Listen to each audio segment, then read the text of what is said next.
Chapter 551. When it came to Jiangnan's water towns, people would often think of the clear, misty background that resembled an ink-wash painting, the continuous rippling river, and the small courtyard with its white walls and black roof tiles. Those were the memories of the old town in Jiangnan's poetry and paintings. However, with the advancement of modernity, not many of these old towns remained. The paths paved with limestone had already been turned into straight and flat concrete roads, and the black canopies had long been replaced by beetle-like cars. If one wanted to find traces of Jiangnan, they would have to go to the parks or scenic spots that were specially set up for tourists. Perhaps those were the only remaining symbols of status in the large cities that were similar with only minor differences. On this day, a girl in a white dress rode a large bicycle along the riverside path. The park's gatekeeper had been waiting there for a long time. When he saw her coming, he smiled and opened the gate. The girl got off the bicycle and politely bowed in greeting. Her white jade fingers gently parted her long hair and tucked it behind her ears, revealing an exquisite face that could make 100 flowers pale in comparison. Her cold brows and faint worried expression made people feel pity for her, but they didn't dare to approach her. Needless to say, this was Duan Xueqing, who had left Yang Cheng for a long time. After Duan Xueqing returned to her hometown, she didn't continue to look for a job, but stayed at home. Mother Duan could tell that her daughter was hurt, but she didn't ask too much, giving her time and space to slowly think things through. After Duan Xueqing returned, her favorite thing to do was to go to the old district park near her home to read. For the past few months, regardless of rain or shine, she would ride her old Phoenix brand bicycle there. There was a tea house in the park that faced the river. It was an old-fashioned tea house with square tables and large bowls of tea. Because of the old generation's famous opera masters, it attracted many local elegant guests. There were also some tourists who came because of the tea house's reputation, so the tea house was always full and there wasn't even a seat to be found. However, Duan Xueqing wasn't worried about not having a seat. Because this tea house was also owned by her family, there was a private room that faced the river that was always reserved for her. There was a faint sandalwood fragrance in the room. It was not as strong as the usual incense, and even the mellow fragrance of the tea could not cover it. It was just that it silently diffused in the room, making people feel relaxed and happy. The rising smoke dotted the simple calligraphy and paintings on the wall, making one feel as if they had returned to the golden age of the Great Tang when they met friends through poetry. Duan Xueqing didn't need other people's service. She boiled water and made tea by herself. Then, she sat by the window of Wangjiang and flipped through the pages. Following the ivory bookmark, she found the place where she read last time. She took a sip of tea and continued reading. Duan Xueqing brought a few books with different genres. There was a newly published romance novel in China, an English version of the German writer Franz Kafka's The Metamorphosis, and a Spanish-language original novel by Fernando Cantor. Fernando Caballero's The Seagull. The book in her hands was a translation theory book. This book introduced the more mainstream functional translation theory in China. The author was Chen Zhongdai, her dean and Poplar Fruit's current mentor. Reading this book, Duan Xueqing's heart was not calm. This could be seen from her slightly trembling hands. It was also not easy to forget a person who had been secretly in love with her for several years. Duan Xueqing left Yang Cheng for several months and did not take the initiative to contact Poplar Fruit. Only Poplar Fruit called her a few times, and she did not follow Poplar Fruit's Weibo. However, that person seemed to be deeply rooted in her heart, jumping out from time to disturb her calm thoughts. When reading the translation theory book, Duan Xueqing would think of Poplar Fruit. At that time, she did not know where the sadness and bitterness in her heart came from. She felt very uncomfortable and helpless. In fact, Duan Xueqing was also suffering from her own actions. She could have thrown these books away and stopped thinking about reading them, but she could not bear to. It was as if she was addicted to self-abuse. Every day, she would pick up the books and read 2 pages, letting the throbbing pain spread throughout her body. Unknowingly, it was as if red plum blossoms had bloomed in the snowy world. Duan Xueqing's snow-white skin flushed red, and her eyes became slightly red. Her originally ethereal and beautiful eyes were covered with a thin layer of mist.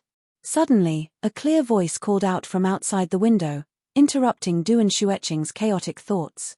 Duan Xueqing quickly rubbed her eyes, gently wiped away the tears with her slender ring finger on her left hand, and looked out the window. Outside, there was a tall figure standing on the embankment by the river, waving at her. It was that man. Duan Xueqing looked at him with some surprise. Duan Xueqing had seen the man in a black casual shirt before. 2 days ago, Duan Xueqing was sitting in the private room reading books. He had walked in by mistake.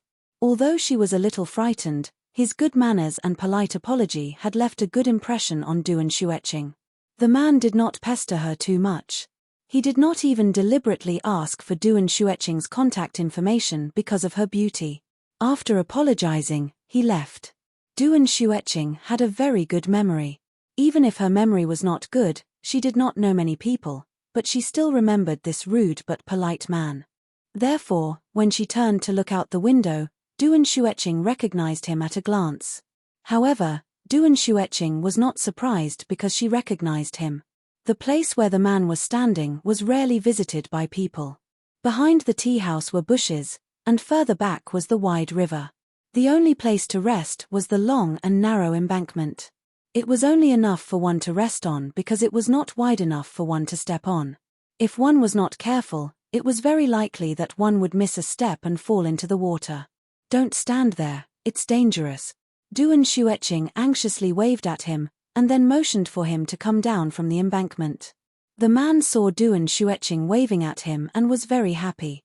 She did not know if he understood Duan Xueqing's gesture, but he made an okay gesture to Duan Xueqing from afar. Then, he slowly moved down the embankment, trotted all the way, and soon disappeared without a trace. Duan Xueqing was a little confused. However, she was a very cold person, so she did not mind. She turned around, put down the translation theory book in her hand, and picked up the original Spanish novel The Seagull that was placed at the top of the stack. She quietly flipped through it. After a few minutes, there was a sudden noise outside the door.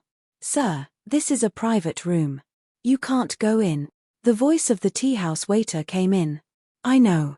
A slightly magnetic and gentle male voice also sounded. "Haha, don't worry, I know the owner inside. She asked me to come." "Well, how about this? You open the door and ask. If it's not her, I'll leave without saying anything. I won't trouble you.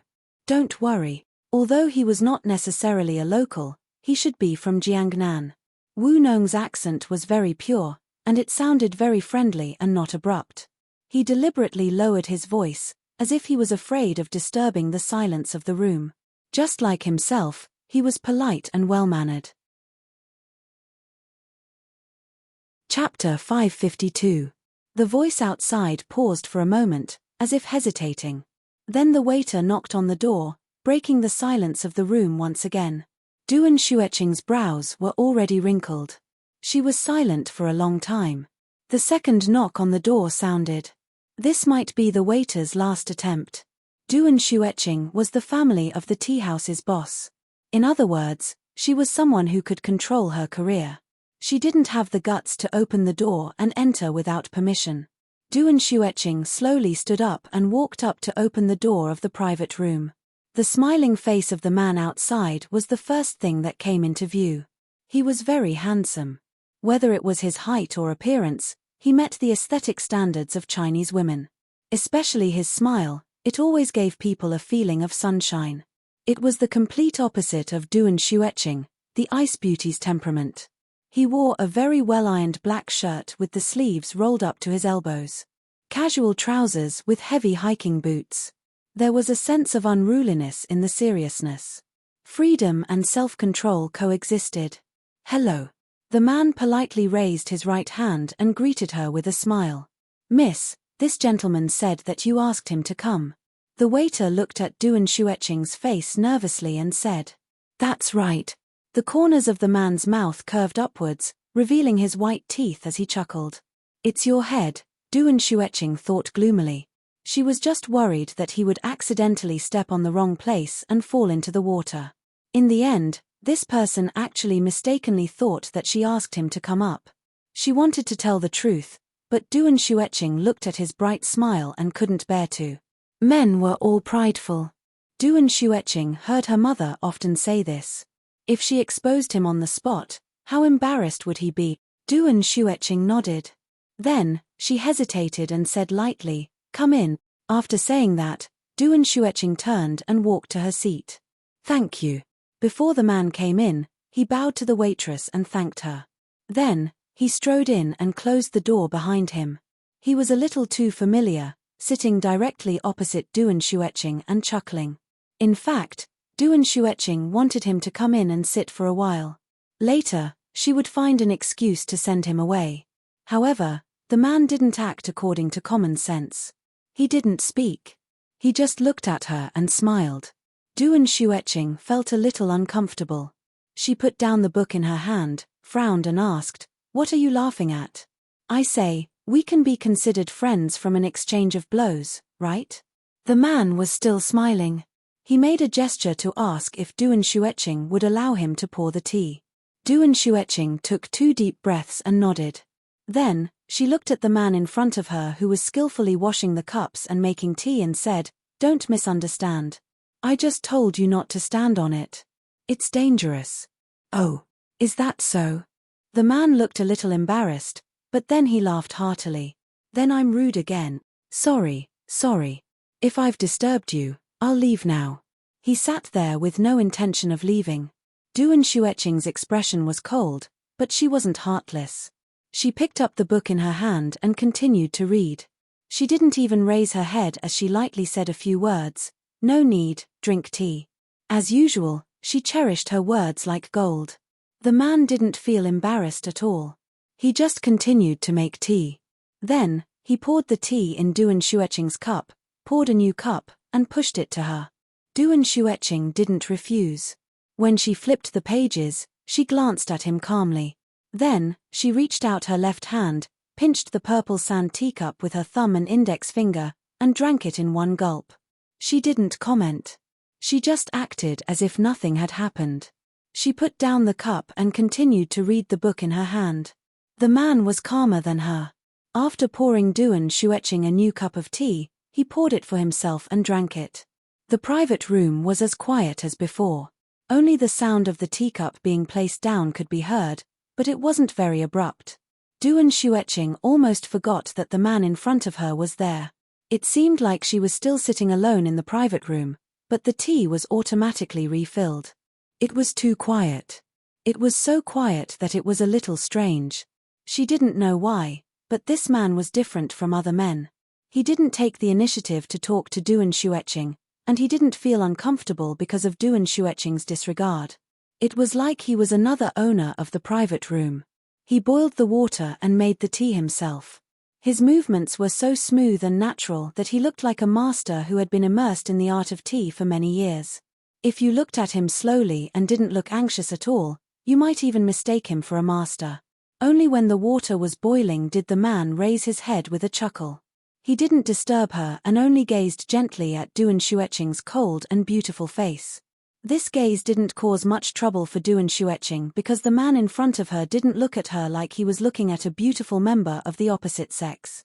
Instead, he looked at her as if she was a work of art. Every curve of her body was exquisite and delicate. He had to study her carefully to appreciate her soul-stirring beauty.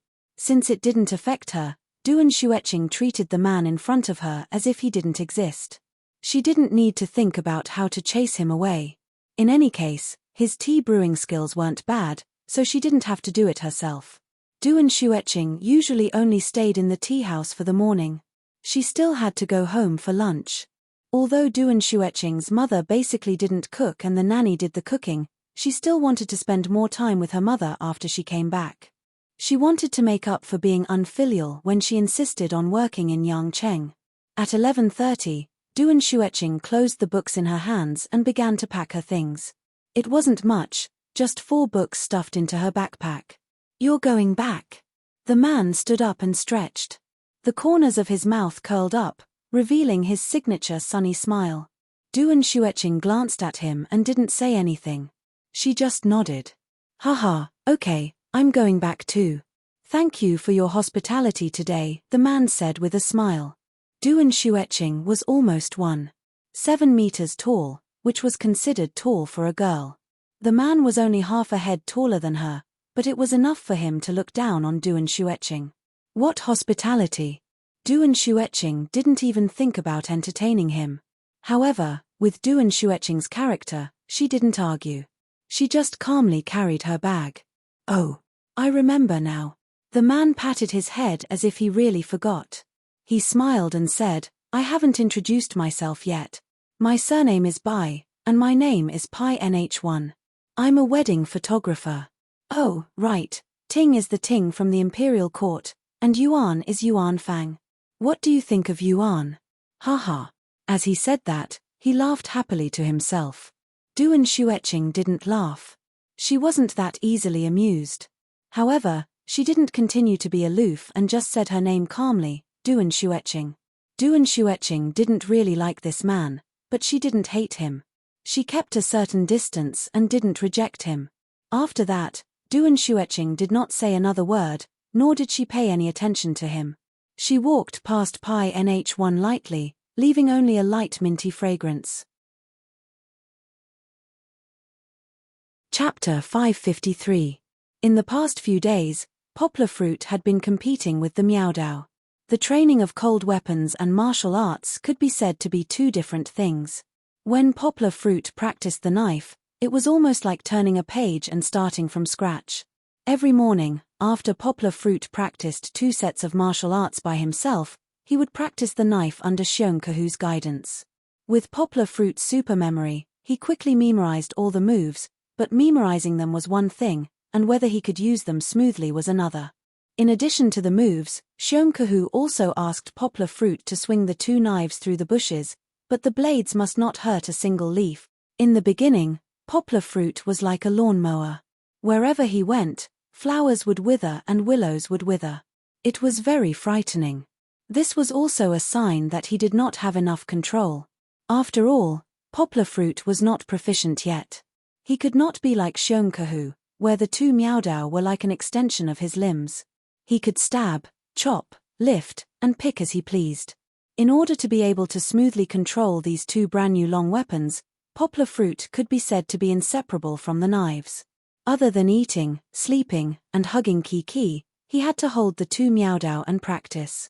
Of course, in the Hong village, he would lock the blades with scabbards, a real padlock, in case he accidentally hurt the children. Fortunately, the people of Xiong village turned a blind eye to the action of carrying knives with him, and did not cause a crowd because of Poplar Fruit's obsession. Papa, let Kiki play. When Kiki saw her father's 2 new toys, she immediately ran over excitedly and reached out her little hand to take them. You can't carry them. Poplar Fruit laughed. Oh Tilda, Kiki wants to play. Kiki shook her little butt and said coquettishly. This little fellow really wouldn't turn back until he hit the southern wall. Poplar Fruit had no choice but to squat down and carefully place a Miaodao on the ground, motioning for Kiki to take it. Kiki excitedly walked to the side of the Miaodao, but she was still not satisfied. She looked up and pointed at the other Miaodao in her father's left hand. Poplar Fruit pinched Kiki's chubby cheeks, feeling both angry and amused at the same time. He put on a stern face and threatened her. Just one. We'll see if you can carry it. Page for me. Kiki pouted her little mouth and snorted proudly. She stuck out her little butt and squatted down. These 2 Miaodao were picked out by Poplar Fruit from Xiong Kehu's armory. They were made of high-quality patterned steel that had been hammered and folded hundreds of times. They were 1.6 meters in length and weighed up to 4 kilograms without including the scabbard. Moreover, this was only the weight of 1 Miaodao. This was something that other Miaodao could not compare to. With such a weight, even Xiong Kehu would find it difficult to carry it. It was not that he could not lift it, but that it was not practical in actual combat. However, who asked Poplar Fruit to be a freak?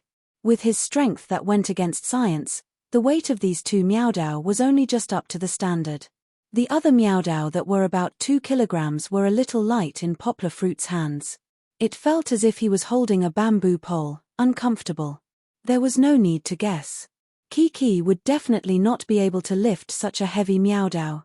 Therefore, Poplar Fruit amusedly hung his right hand behind Kiki's butt. His other hand was also ready to go.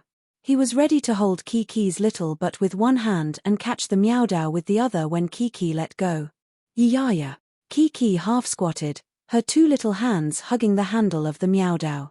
She used all her strength to lift it up. However, he only heard her shout loudly and did not see any signs of the Meowdow being lifted. "I told you can't lift it, right?" Poplar Fruit said with a smile. "You'll be able to lift it when you grow up." Kiki turned a deaf ear.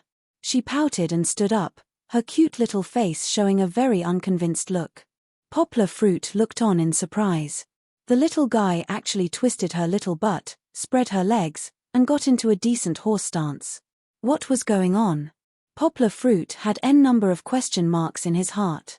Could it be that during the previous journey, Poplar Fruit took Kiki to train, and Kiki learned it while watching from the side? "Hey!" Kiki called out in a childish voice. She lowered her waist and hugged the handle of the Meowdow with her two little hands again. Two Meowdows that were as long as Kiki shook on the ground and were actually lifted up by Kiki. Of course, this was just lifting it up. Kiki's strength exploded and lifted the Meowdow to her chest. In just 2 seconds, Kiki could not hold on anymore. Her body swayed and fell back with a loud bang. Goldie, who was shaking his head and watching from the side, was so scared that he jumped up with his tail between his legs. Although Poplar Fruit was very surprised, he still caught Kiki quickly. His left hand also held the Meowdow that almost hit Kiki. After a while, Poplar Fruit looked at his daughter and was speechless.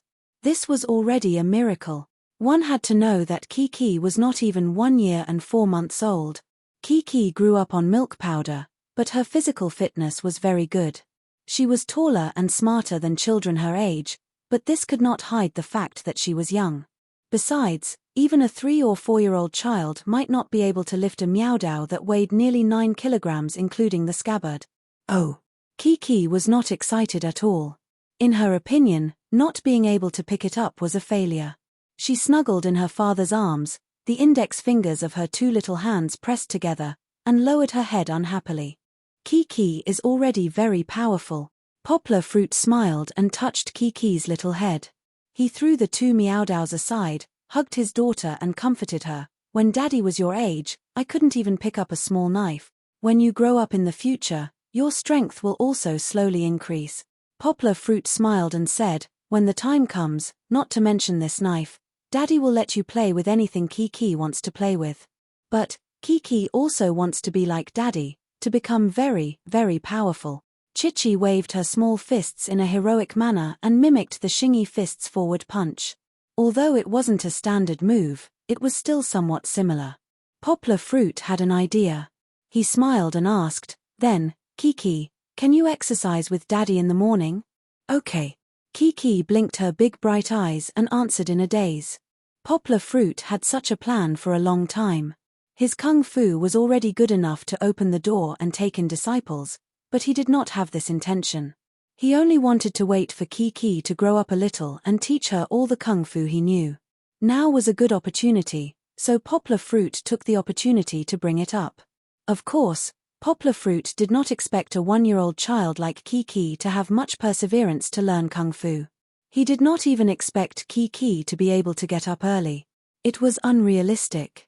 What Poplar Fruit wanted was to be able to take Kiki to exercise so that she could maintain good physical fitness and not get sick. That was the biggest wish of a father. It's not very appropriate to teach her Tai Chi or Xingyi Quan directly. Poplar Fruit pondered in his heart. Taekwondo and those are from other countries. It will be awkward for me to let Kiki learn them. What should I teach her? Poplar Fruit looked at Kiki, who was happily playing with the children of Hong Village in front of him, and was lost in thought. Chapter 554. Poplar Fruit was very miserable. These few days, he had added a new training content, carving. Holding a 1.6-meter-long Meowdow that weighed 4 kilograms while competing with a small and exquisite piece of wood, this image was very strange no matter how one looked at it. Xiongkehu's understanding of the Miaodao didn't just treat it as a sharp weapon to charge and break through enemy lines. Through his own unique understanding and innovation, when the Miaodao was used to the realm of his heart's desire, it could also appear and disappear like a ghost, like a dagger, making it impossible for people to guard against. During that difficult period of Nanjiang's war, their agile reconnaissance battalion soldiers often had to penetrate deep into the enemy's rear to carry out beheading operations. Xiongkehu, who insisted on carrying his 2 Miaodao, finally figured out a new way of doing things. The long blade displayed the agility and cunning of the short blade. Just based on this alone, if Xiongkehu lived in the old era, he could be considered a grandmaster of his generation who founded a sect. Poplar Fruit's progress was very fast. After all, control of muscles and strength was his forte. As long as Xiongkehu taught him the trick, Poplar Fruit would quickly master it through a comprehensive study. When a student was outstanding, the teacher would be very happy. But when the student was too outstanding, the teacher would instead feel disappointed. Xiongkehu's mood was very complicated.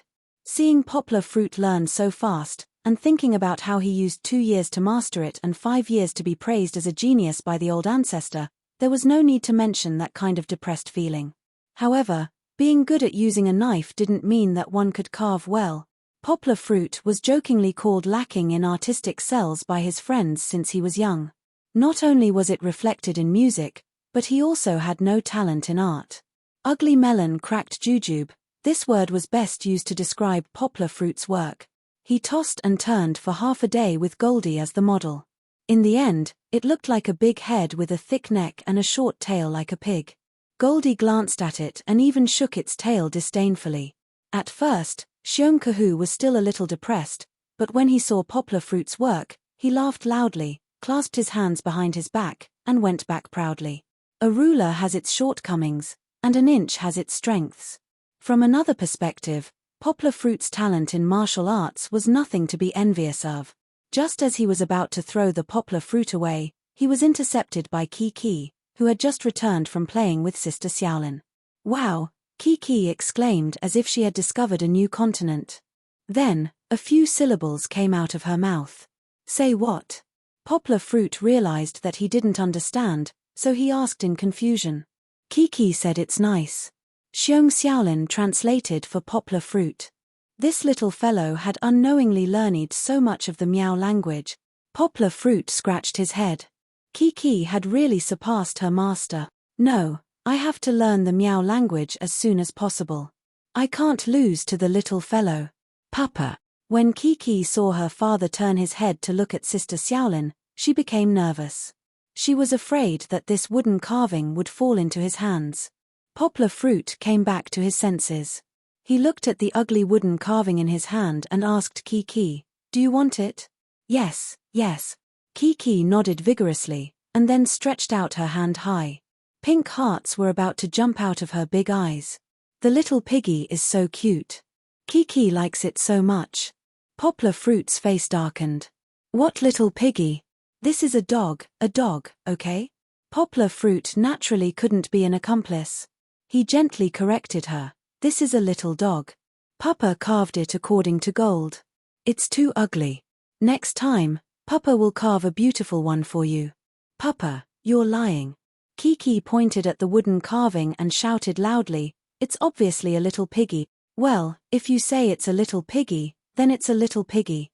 Poplar Fruit had no choice but to say, "This time it's not good. Next time, when Papa is skilled, Papa will carve whatever Kiki wants for you, okay?" Generally speaking, many children were easily coaxed by some beautiful illusions. This was also why so many children were attracted by the fairy tales of the candy house, and why so many my daughter believed that the uncle would really take them to see the goldfish. However, Kiki was not an ordinary child. She had her eyes on the wooden carving in her father's hand, and she firmly wanted it. Immediately, Chichi burst into tears. Her voice was choked with sobs, and she complained in an aggrieved tone, "Chichi just wants a little piggy. Why won't Papa give it to Kiki? Does Papa not like Kiki anymore?" According to past experience, Kiki would fall to the ground and cry until Poplar Fruit had no choice but to give in. However, the environment today was not good. The Hong village was not like the city, where the ground was either cement or shiny tiles. Kiki was very clean. Today, she was wearing her favorite pink dress. She did not want to sit on the ground that was full of mud, for fear that her little dress would be stained. Poplar Fruit had a headache when he saw Kiki squatting on the ground and wiping her pitiful tears. He sighed, squatted in front of Kiki with the wooden carving, and said, "Well, Papa will give it to you." In fact, it was not a big deal, but Poplar Fruit did not like the first wooden carving he made. It was not only ugly, but also had many knife marks. It was only then that Chichi smiled through her tears. Of course, the wooden carving could not be directly given to Kiki, because there were many small but prickly wooden thorns in the cut. Poplar Fruit was very careful when he took it, so it was not easy to prick it. However, Kiki did not know much about it, and Poplar Fruit was afraid that she would cut her hand and bleed. Poplar Fruit found a piece of sandpaper, sat on the stairs of the wooden building, and carefully polished the wooden carving. Kiki did not run out to play at this time. She ran back to the room, took out a plastic bag from somewhere, and carefully put it on the stairs. Then, she sat beside her father and watched. "Why does Kiki want this?" Poplar Fruit asked with a smile while polishing it. "When we were shopping in the past, there were many more beautiful and cuter things, but I didn't see you want it so much." Because this was made by Papa." Kiki stared at her father's movements, and answered without thinking. Poplar Fruit's hand movements stopped. He turned his head to look at Kiki, who was sitting there very devoutly, and his face suddenly bloomed with a satisfied smile. "Perhaps so. The things made by Dad are the most precious." However, Poplar Fruit still made up his mind to learn how to carve, and then make a truly beautiful wooden carving by hand for Kiki. "That's right." Poplar Fruit's eyes lit up as he rubbed the wooden carving, and he muttered in his heart, "In a few days, it will be Yuje's birthday." He was having a headache about what to give her. How about giving her a wooden carving that he made himself? There was still nearly a week left, and during the time on the way to the delivery, Poplar Fruit still had 3 or 4 days to learn. That was enough. Chapter 555. Early in the morning, it was drizzling, but there were still a lot of people in the park. This continuous rainy season was also a symbol of Jiangnan. In other words, compared to a sunny day, Jiangnan was more charming when it rained. Many tourists were willing to pay far more than the value of the items to buy an oil paper umbrella. Walking on the bridge by the river, they felt the poetic and picturesque scenery of the rain. Duan Xueqing didn't ride her bike today. She still held an umbrella and went to the tea house to read. Her long skirt fluttered, and the faint color gradually changed from top to bottom. When it reached the hem, the rippling green was rich like a luxuriant grass.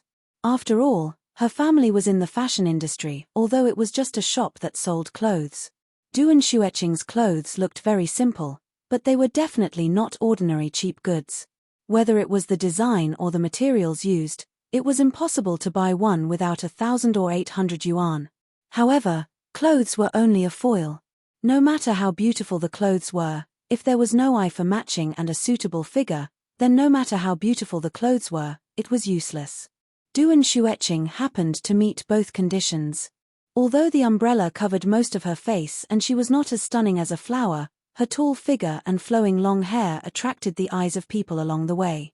No one was willing to make a sound to disturb her, because the girl in front of them was like the girl holding an oil paper umbrella in Mr. Dai Wangshu's poem. She has the same color as a lilac, the same fragrance as a lilac, the same sorrow as a lilac. Meeting her in the rainy alleys of Jiangnan was like a dream. Dreams were beautiful, but also fragile. No one dared or was willing to break this dream. They could only silently stand and watch. She floated like a dream, sad and confused like a dream. After entering the tea house, she put down the umbrella and greeted the shopkeeper's uncle. Duan Xueqing carried her small school bag and went upstairs to her private room. She still made her own tea. Duan Xueqing loved the transparent glass teapot and purple sand teacups. This combination was a bit strange, but it didn't matter. It was fine as long as she liked it. The first-class Westlake Longjing tea was soaked in hot water in the glass teapot. The stretch of each tea leaf could be seen clearly. Sometimes, Drinking tea is a state of mind. Duan Xueqing deeply agreed with this saying. Every time she watched the Longjing tea slowly unfold in the glass teapot and then fall silent, the delicate green leaves and the tender yellow tea soup were still so clear that one could see through the heart of the person drinking the tea. The world could actually be so simple without the disturbance of the mortal world. She flipped open the book. The mark of the bookmark was still there, but the pain seemed to have lessened a lot. Duan Xueqing took a sip of tea and looked at it quietly. She had not seen the man for 2 days. He had not been seen since the day he had clumsily run up to her and left. It was like throwing a small stone into a vast ocean, unable to cause even the slightest ripple. Duan Xueqing also did not think of him again. It was like he was just a passerby in her life who had accidentally bumped into her shoulder. She was still the same as before. However, things in the world were always unpredictable. The person you thought would unswervingly accompany you for the rest of your life might suddenly get off the car and leave halfway. It was not impossible for that passerby to appear again in your life at some point in the future. There was no need for the future. Miss Duan. Hi. A familiar voice suddenly penetrated the curtain of rain and came in. Duan Xueqing frowned. She was engrossed in reading, so it did not feel good to be interrupted. She subconsciously looked out the window at the source of the sound. It was him. That man, what was his name again?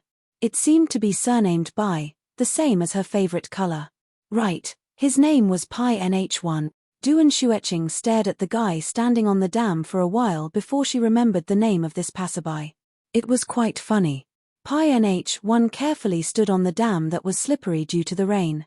In order to balance his body, he opened his arms, which caused the umbrella that was originally covering his head to tilt to one side. Hi. Pai Nh1 smiled brightly. You're really here. Duan Xueqing looked at his tottering appearance and frowned slightly. She did not want to shout, but she was afraid that the other party would not be able to hear her due to the loud rain. She could only gesture and say, "Be careful, come down." After making a mistake last time, Pai Nh1 did not misunderstand Duan Xueqing's meaning this time. He laughed loudly and said, right away. I just wanted to see if you were here." "Right. Do you mind if I come up and drink tea with you?" "Drink tea?" If he wanted to drink tea, there were many seats in the tea house. Not to mention the main hall, there were many private rooms on the second floor that were open to the public besides Duan Xueqing's room. The rain was not heavy, but the falling rain still wet Pai Nh1's hair. Duan Xueqing hesitated for a while, but finally nodded. This was the second time that Pai Nh1 came here, so he seemed to be much more familiar with the place. After entering, Pai Nh1 did not hurry to sit down. He stood at the door, took out a tissue from his pocket, and wiped the rain on his forehead and cheeks. After he was done, he sat down opposite Duan Xueqing. Just like last time, Duan Xueqing was reading the book in her hand the whole time, and she did not even raise her head. Pai Nh1 did not say anything. He simply said, "It's raining, so there's no one to take wedding photos. We can rest for the day." Duan Xueqing raised her head this time and looked at Pai Nh1. The man was still smiling brightly. For the first time, Duan Xueqing did not show any annoyance at being disturbed. Duan Xueqing was a woman of few words. She was not even willing to say a word. She looked down at the tea table, as if there was something on the tea table that attracted her more. Pai Nh1 smiled and said, "I thought you wouldn't come today, so I went outside to take a look. I didn't expect you to really be here. Yes, the Longjing tea here is the most authentic I have ever tried." Pai Nh1 gave her a thumbs up and said with a smile, "You don't know, but after drinking tea here once, I felt that the tea I drank here was not right." Duan Xueqing didn't reply. She sat there quietly. Unknowingly, she had stretched out her right hand, revealing a smooth, jade-white arm under the sleeve of her white dress. She did not say anything and gently pushed her empty teacup forward. Then, she took it back as if nothing had happened. Pai Nh1 understood her meaning. He looked at the purple sand teacup, which was also a high-end product, and laughed. Without saying anything, he rolled up his sleeves and picked up another teapot to boil water. He skillfully washed the tea and brewed it again. After pouring away the first batch of tea, He poured the second batch of tea for Duan Xueqing. Then, he gently pushed the teacup in Duan Xueqing's direction. Without looking, Duan Xueqing picked up the teacup with one hand, opened her red lips, and took a small sip. Then, she drank it all in one gulp without making any comments. Chapter 556. Third watch. Today, Pi Nh1 came prepared. He took out a book from the plastic bag beside him and began to read it happily like Duan Xueqing. However, he was not as focused as Duan Xueqing. He flipped through 2 pages, then wriggled his body to the coffee table to make tea. One thing was for sure, and that was that the room fell into an extremely boring silence again. Even the sound of the small fire on the stove swaying in the wind could be heard clearly. "Now I know why you like to read in the tea house," Pi Nh1 said with a chuckle when Duan Xueqing stopped to drink tea. Duan Xueqing raised her head and glanced at him, but didn't reply. Calm your mind." Pi Nh1 touched his left chest with his right hand and said, "The noise outside can't reach inside. There's incense inside, and there's tea to drink. I feel like I'm back in ancient times, sailing on the West Lake, standing with my hands behind my back, and reciting poems." That was also very relaxing. Pi Nh1's voice was a little magnetic and very pleasant to the ear. Although his literary talent was not very good, there was always a vivid image floating in front of the eyes after he spoke. Duan Xueqing was silent. She lowered her head and drank the remaining tea in the cup. She did not let Pi Nh1 add more. She shrank back to her seat and continued to read. This kind of indifference would make a man very uncomfortable. What Pi Nh1 said just now was like a punch to the air. This was also Duan Xueqing's personality. She used to be like this when she was in school, but she was not so cold and distant. There was also a history here. When Duan Xueqing first entered the school, she was very cold because she was shy. As her senior, Poplar Fruit welcomed her and took her to participate in many club activities, which made Duan Xueqing's character a little more cheerful. Although she wouldn't take the initiative to talk to people she wasn't familiar with, she wouldn't ignore people who talked to her. However, after returning from Yangcheng City, Duan Xueqing seemed to have closed her heart even more. Not only was she unwilling to talk to outsiders, but she was also unwilling to talk to her family members. It was as cold as a piece of polar ice, making people not dare to approach it. Pi Nh1 didn't feel embarrassed like other men. He just thought that he was talking to himself. He smiled and continued to read his book. After an unknown amount of time, Pi Nh1 began to absent-mindedly glance at the scenery outside. If it wasn't for the fact that the person in the room was as beautiful as a flower and he couldn't stop looking at her, then the misty river outside due to the rain would definitely capture the hearts of all men who loved photography. Turning around, Pi Nh1 saw Duan Xueqing put down her book and straighten her skirt as she stood up. "Leaving so early?" Pi Nh1 asked in surprise. It wasn't even 10 o'clock yet. Pi Nh1 remembered that Duan Xueqing went back at noon last time. Duan Xueqing stood and looked down at him. However, those beautiful eyes didn't reveal any emotions, and it was impossible for them to give off a dignified feeling. Pi Nh1 blinked innocently. Duan Xueqing's eyes moved and seemed to be a little different from before. She turned her head and walked out. Only a soft voice could be heard as her hair fluttered in the wind. Bathroom. Pi Nh1 didn't see that Duan Xueqing's neck, which was as white as jade, had turned her head away. When Duan Xueqing returned, she regained her calm and tranquil state. At this time, Pi Nh1 was boiling water again to make tea. Duan Xueqing pressed the corner of her skirt and sat down again. She didn't pay attention to what Pi Nh1 was talking to himself again. Instead, she reached out to the book that she had just put down. Duan Xueqing's black eyebrows slightly raised and her eyes coldly looked at the cover of the book. However, her eyebrows quickly relaxed. The strand of hair was still there. She calmly waved her hand and brushed away the strand of hair that was leaning on the edge of the book. Then, she picked up the book. In fact, this book wasn't a secret. Duan Xueqing wasn't worried that Pi Nh1 would steal it. She just left the strand of hair there on a whim. Her purpose was self-evident. She wanted to see if Pi NH1 was really as polite as he appeared to be in private. Now, it seemed that she was overthinking it. After taking a sip of tea, Duan Xueqing slightly lowered her head, as if she was a little embarrassed by her suspicions. Pi NH1 didn't know about this at all. He laughed loudly and said, "I just saw this sentence in the book. It's quite interesting." Duan Xueqing looked up at him with a little doubt in her eyes. Making sounds is always useful, because they can be heard and lead to change. Pi NH1 looked at the book with great interest and said, "There's another sentence. Remember, shouting is necessary. Even if no one hears it in this lifetime, the echo will reverberate forever." Duan Xueqing frowned and looked at him. She didn't understand what he meant by that sentence. Soon, Pi NH1 smiled and analyzed for her. "You see, the great author said that you have to speak more and make more sounds. If you keep things in your heart, who will know what you're thinking?" Duan Xueqing blinked her beautiful eyes. Her eyes were still filled with doubt. In fact, Pi NH1's analysis had touched her heart. At that moment, Duan Xueqing suddenly remembered her past with poplar fruit. He was a big block of wood, and she wasn't much better, a big block of ice. If she didn't say it, poplar fruit would never know her feelings until they missed each other again. However, why would Pi NH1 say this to her? Could it be that he knew about her past? Well, I'll give you an example. Pi NH1 looked very good when the corners of his eyes curved. "You just stood up silently to go to the bathroom. If I didn't ask, I wouldn't know what you were going to do.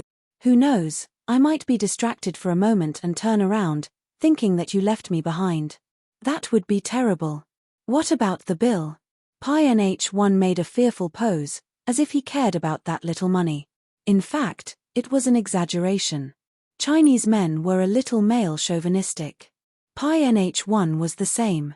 Last time, he was fighting to pay the bill. Originally, Pi NH1 wanted to beat around the bush to tell a cold joke. However, Duan Xueqing was obviously very amused. At this time, she still looked at Pi NH1 with a calm face. What a great sense of defeat. Pi NH1 could only laugh to cover his helplessness and embarrassment with a smile. Wasn't it good to sit quietly and read a book? Why did they start to change the topic again? Could it be that another man was frozen by Duan Xueqing's coldness? However, Pi NH1 seemed to be very strong-willed. He covered his mouth with his fist and coughed twice. Then, he smiled at Duan Xueqing, who was still looking at him. He raised the book in his hand, indicating for Duan Xueqing to continue.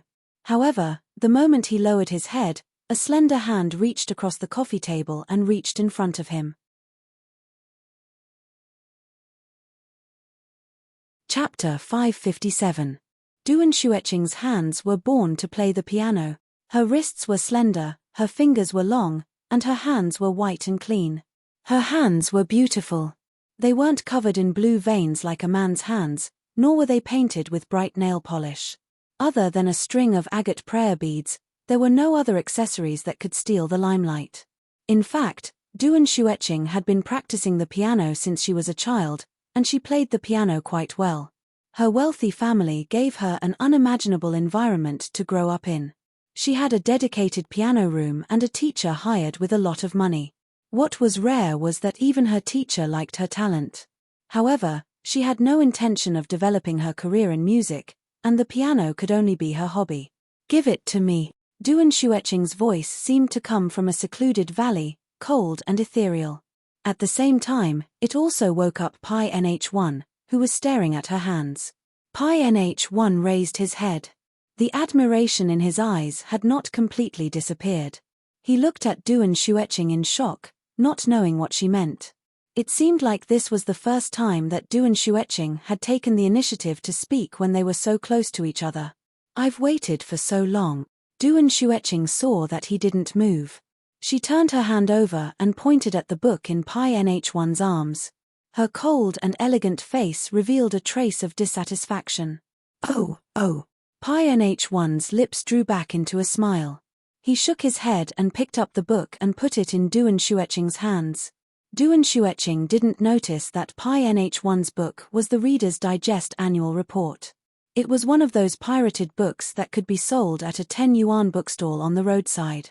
Other than the cover, the paper inside was of poor quality. But Pai Nh1 didn't look like a poor person. Duan Xueqing recognized the wristwatch on his wrist. It cost at least 6,000 yuan. Moreover, he said that he was a wedding photographer. How could he not be able to afford a book? Duan Xueqing glanced at Pai Nh1 with a strange look in her eyes. She didn't know if it was because of the Reader's Digest or because Pai Nh1 had bought a pirated copy. Pai Nh1 didn't notice at all. He put his hands on his knees and smiled brightly. Duan Xueqing flipped through the page that Pai Nh1 was reading. She quickly skimmed through the article that he had just said. Pai Nh1 did not purposely make up those few sentences to deceive people. There really was such an article in the book, and it was written by the great writer Bai Sumin, but what the author wanted to express was not what Pai Nh1 said at all. The original article was about women's equality, but Pai Nh1 brought up the fact that she didn't like to talk. Duan Xueqing glanced at him, but found that this guy was still smiling happily. He didn't seem to reflect on himself at all. Duan Xueqing didn't say anything, nor did she return the book. She took a sip of tea and sat back down. She actually flipped through Pai Nh1's book. It seemed that she didn't want to return the book for a while. Pai Nh1 waited for a while. He scratched his head and said, "You took my book to read. Then what should I read?" It was a book that he had suddenly remembered on the way and bought from a roadside stall on the street. Although the chicken soup for the soul stories were very fake, at least they could pass the time. Seeing that Duan Xueqing was ignoring him, Pai Nh1 smiled and said, "Why don't we change books? Give me one of your books." Duan Xueqing looked up, glanced at him, and said lightly, "You won't understand." She was looking down on him. It hurt his self-esteem too much. No man would be able to tolerate this. Pai Nh1, who had a good temper, was also choked by Duan Xueqing's words. He coughed twice and laughed. "You won't understand? How can you?" Duan Xueqing lowered her eyes and didn't say anything. She used silence to express her meaning, "You will." Pai Nh1 grinned as if the two of them were joking. He counted with his fingers and said to Duan Xueqing, "Don't fool me. I just saw your book. It's about Chinese-English translation theory. I forgot the name. But I used to study in the United States, okay? How can I not understand English?" Pai Nh1 patted his chest and said confidently, "Give it to me. I can understand it." Duan Xueqing could only pass the theory book to Pai Nh1. "Forget about it. When I was learning English, the most annoying thing was grammar." Pai Nh1 waved his hand and refused. "Give me a novel. A novel is better." Duan Xueqing took back the book in her hand and looked hesitant. "You don't have any more?" Pai Nh1 asked doubtfully. "No way. I saw you take a lot of books last time." She did take a lot last time, but because of the rain today, she only brought 2 books. "But since you are so insistent," Duan Xueqing took out the novel she was reading and passed it to Pai Nh1 with a strange look. Bai Tingyuan took it without hesitation and lowered his head to take a look. He was dumbfounded. "What language is this? It looks like English letters, but I don't know any of the words. Some of the letters even have the little hat of Chinese pinyin. This is French." Pai Nh1 looked up. He didn't know if it was an illusion, but he seemed to see Duan Xueqing smile. But it was also a flash in the pan. He didn't see it clearly before Duan Xueqing calmed down. "Western language." Duan Xueqing looked into his eyes and said lightly, "Isn't that right?" Duan Xueqing brought 2 books today. One was a boring theoretical book, and the other was the Western novel Seagull. "Okay, I don't understand it." Pai Nh1 admitted frankly and handed the book back. "Read it. I'll pour you some tea." Pai Nh1 waved his hand and smiled. The private room, which had a little bit of movement, returned to silence. It wasn't easy to get Duan Xueqing to say a few words, but it couldn't be easier to get her to bury her head in a book and not say anything. Unknowingly, it was noon again. The rain outside stopped, and the fresh air had the warmth of late summer. Although the bluestone was wet, they were all adults. There was no reason for them to walk on slippery roads. Duan Shueching and Pai Nh1 parted at the entrance of the park. Although she didn't say anything, her attitude was obviously better than last time. At least she didn't leave with a cold face. She nodded silently before leaving. She had made a lot of progress. Pai Nh1 stayed where he was and watched Duan Shueching's voice disappear around the corner. Then he turned around and walked in the other direction with a smile. Sitting in an 80% new car, Pai Nh1 reached into his pocket and took out the keys and a Bluetooth headset. Bai Tingyuan's smile did not fade after he hung up the Bluetooth headset. He tapped the headset lightly with his index finger before turning the key and driving away. Vroom, vroom, in a remote mountain village, Poplar Fruit was standing in front of a group of children. Suddenly, his phone in his pocket rang without any warning. Chapter 558. Poplar Fruit was very popular among the children. Over the past few days, he had almost become the leader of the Hong Village Children's Troupe. Of course, because Kiki was around, the children did not treat Poplar Fruit as a big brother.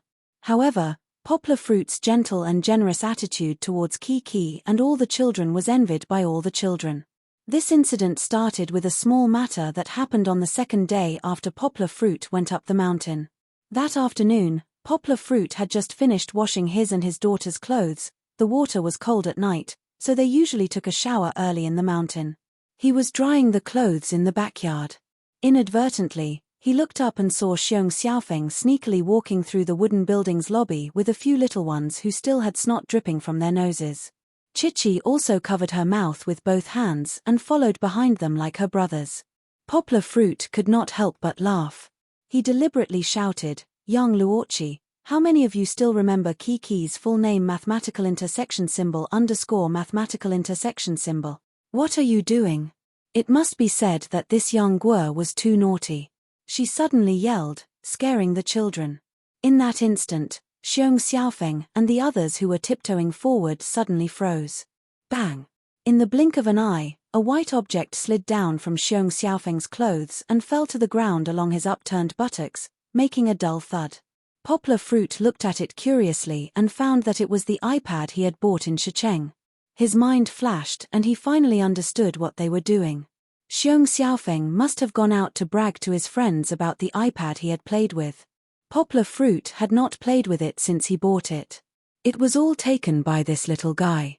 Then, he persuaded Kiki, his little accomplice, to take it out of the room. If the Poplar Fruit hadn't found out, they would have snuck out to play and then returned secretly. Wouldn't everything be fine then? Things were just as Poplar Fruit had guessed. Xiong Xiaofeng wanted to sneak out with the iPad and show off in front of his friends.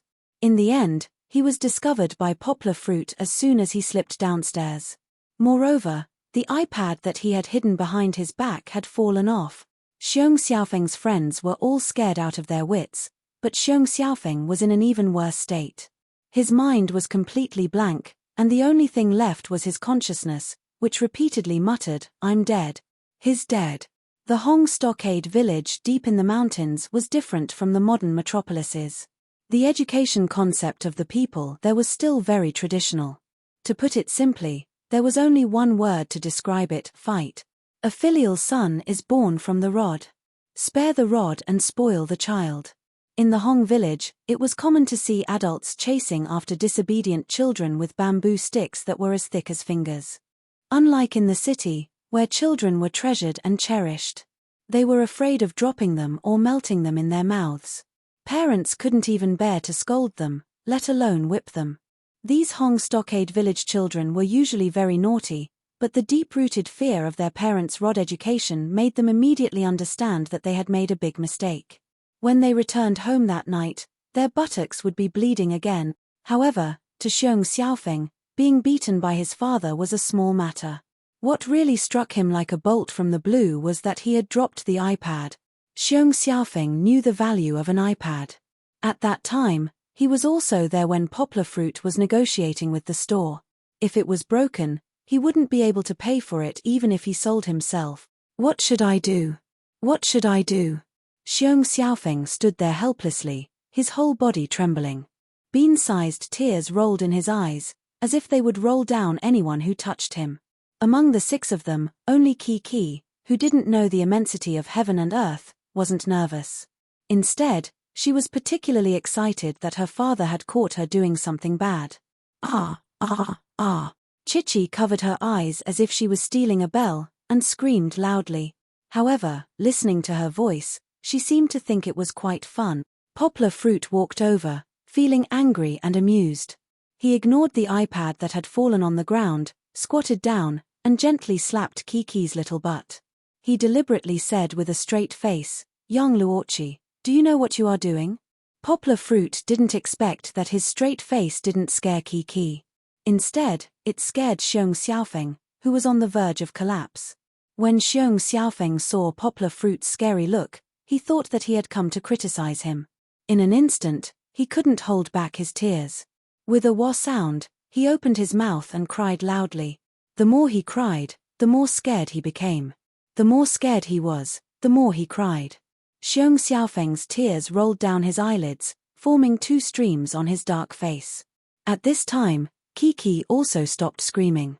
She opened her fingers in surprise and looked at brother Xiong Xiaofeng, who was crying very hard.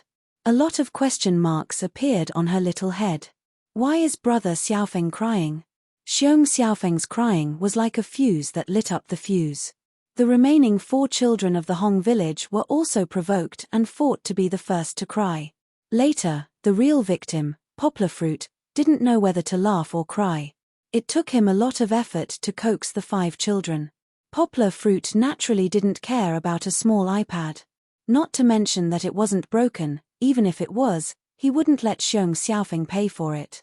However, taking advantage of this opportunity, Poplar Fruit explained a lot of reasons to the children, including Kiki, who didn't know the immensity of heaven and earth. It was wrong to steal other people's things. If they wanted to play with it, they should directly tell Uncle Poplar Fruit. It wasn't a big deal. In Poplar Fruit's view, it was just an interesting small wave in Kiki's growth. However, through this incident and the children's word of mouth, the image of Uncle Poplar Fruit as a good person was deeply ingrained in the children's hearts. Poplar Fruit really liked to play with the children. Now that he was on vacation, he didn't need to stay in front of the computer to do translation, nor did he need to ponder over translation theories and linguistic knowledge. It was just right for him to take Kiki to play with the children. Once, Poplar Fruit was on a whim. At Xiong Jiwu's house, Poplar Fruit told stories to a few children of the Hong village who came to play. Those stories weren't very new. They were all stories that Poplar Fruit had read in a children's book when he was a child. However, for the children of the Hong village who were almost isolated from the outside world, these stories were the most interesting they had ever heard in their life. After that day, a few more children came to listen to the stories. Later, not only the children of the entire Xiong village, but even the children of the nearby Hong village who came to visit their relatives came. There were too many people. Xiong Kahu quickly asked someone to clean up the classroom of the elementary school that had been abandoned for a while. He then asked Poplar Fruit to go there and tell the children stories. Poplar Fruit later joked that it was Daddy Yang's big lecture room. If it were someone else, they would probably be a little overwhelmed. However, Poplar Fruit became more and more energetic as he spoke. He was worried that the stories he told were too cliché, so he specially found a lot of stories on the internet and memorized them. He really did a lot of preparation work as if he was teaching a class to the students. Not only that, but in order to broaden the children's horizons, Poplar Fruit would also talk about some of the local customs and strange stories around the world. These were all intoxicating to the children. Speaking of which, Poplar Fruit was really born to be a teacher. Chapter 559. Xiong Mingming, tell me, how do you say Halloween in the United States? Poplar Fruit was so excited that he asked the children to stand up and answer the questions. Poplar Fruit, who had received a university education, understood that the old style of force-feeding was definitely not as effective as the new style of education where there was a lot of interaction between the teacher and the students. Therefore, he often threw out some small questions to guide the children to recall the small points of knowledge that he mixed in when telling stories. Xiong Mingming was 1 year older than Xiong Xiaofeng, but his English was as bad as the other children. He stood up and racked his brain but could not think of anything. The short stories of Halloween, pumpkin lanterns, costume parties, door-to-door candy begging, and so on all fascinated the children. After 2 or 3 days, they would probably be able to recite them with great familiarity. However, they couldn't remember the English Halloween stories no matter how hard they tried. Papa, Papa. Kiki, who was sitting in the front, only half of her head could be seen from the table.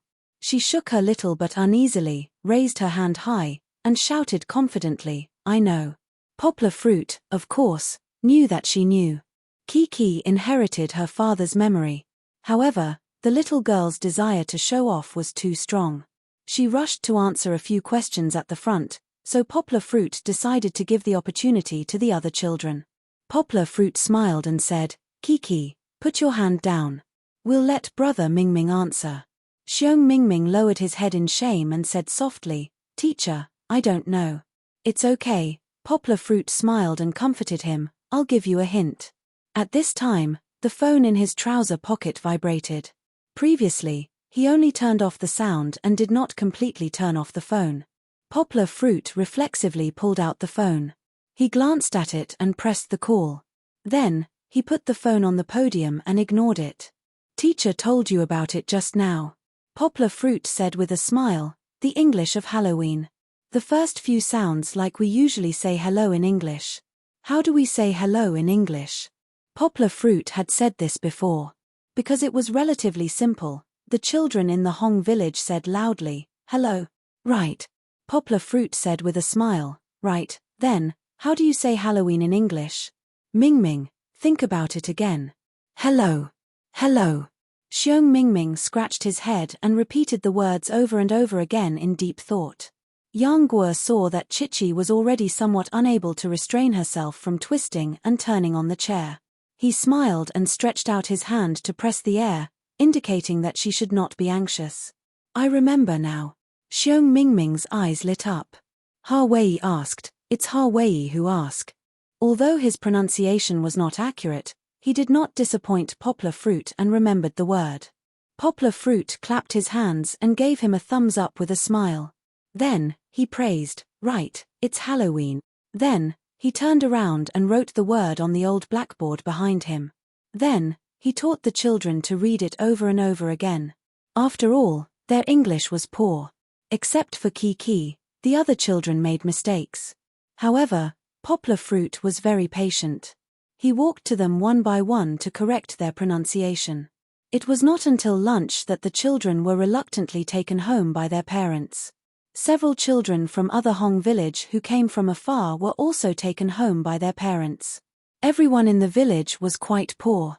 Although Poplar Fruit urged them to stay, they were too embarrassed to stay for lunch. They were worried that they would burden others. At this time, Poplar Fruit had time to pick up his phone and check the missed call. He called back. After a while, the call was connected. "Laro Gua." A voice full of resentment came from the receiver. Poplar Fruit took the phone away from his ear. Otherwise, his eardrums would have been broken.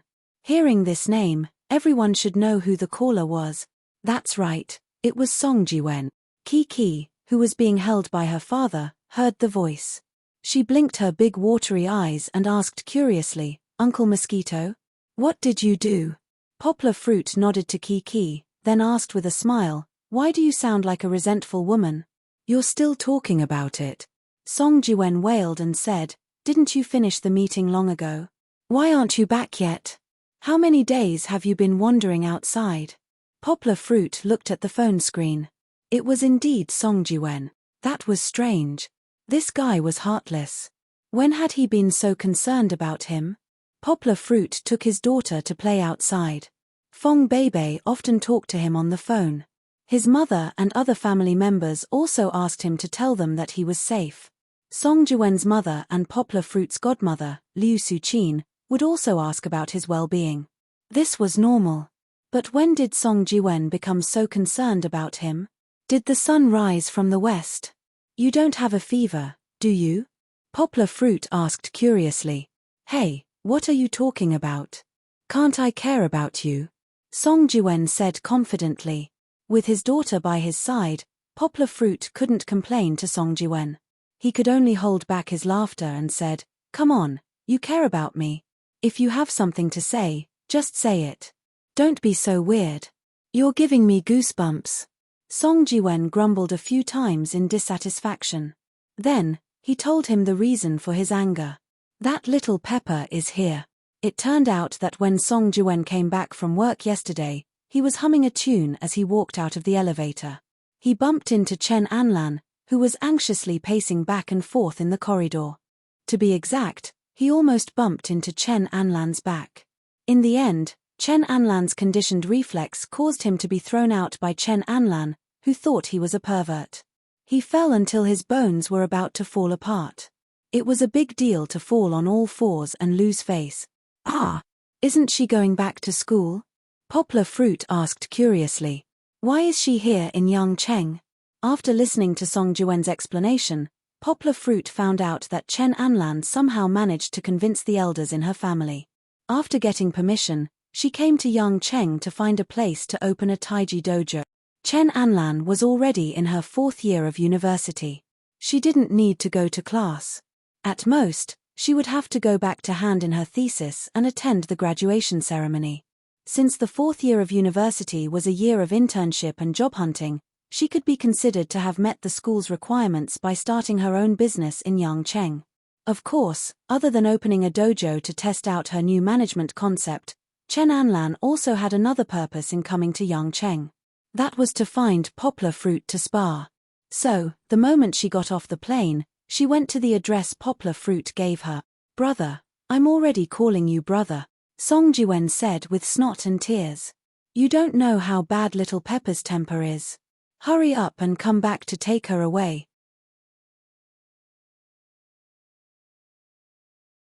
Chapter 560. Poplar Fruit could imagine how interesting it would be for Song Jiwen and Chen Anlan, who were like fire and water, to meet each other. Song Jiwen's blabbermouth and Chen Anlan's extraordinary martial arts were enough to make Song Jiwen suffer. Yesterday, Song Jiwen kindly asked her to stay for the night. In the end, the two of them fought 5 times in just a few hours. Rather than calling it a fight, it would be better to say that Song Jiwen was one-sided. It was the same in the morning. Chen Anlan woke up early like Poplar Fruit. She wanted to find a place to exercise, so she knocked on Song Jiwen's door. "Stop." Poplar Fruit frowned and asked doubtfully, "What do you mean by knocking on your door? Didn't you say that you let her stay overnight?" "Yes, I let her stay," Song Jiwen said confidently. "I let her stay at your place." Poplar Fruit's veins twitched. He said in annoyance and amusement, "It's not like you don't have room. Why did you let her stay in my room? Hey, why don't you think about it? She's a big girl. Is it appropriate for her to live in the same room with a man like me?" Song Jiwen said hypocritically. "Actually, he just didn't want to sleep on the sofa." "My room hasn't been cleaned," Poplar Fruit said doubtfully. "You've been out for more than a month. It must be smelly, right? Can she accept it?" "Of course not," Song Jiwen said proudly. It turned out that after Song Jiwen came back and saw that Poplar Fruit wasn't around, he often came to Poplar Fruit's study to play games. Sometimes, he played too late, so he simply slept in Poplar Fruit's bedroom. In his words, he was making the best use of everything. "I can't let you pay rent for nothing," Song Jiwen said. Poplar Fruit was really speechless about this shameless hardcore fan. Speaking of which, Chen Anlan knocked on Song Jiwen's door in the morning.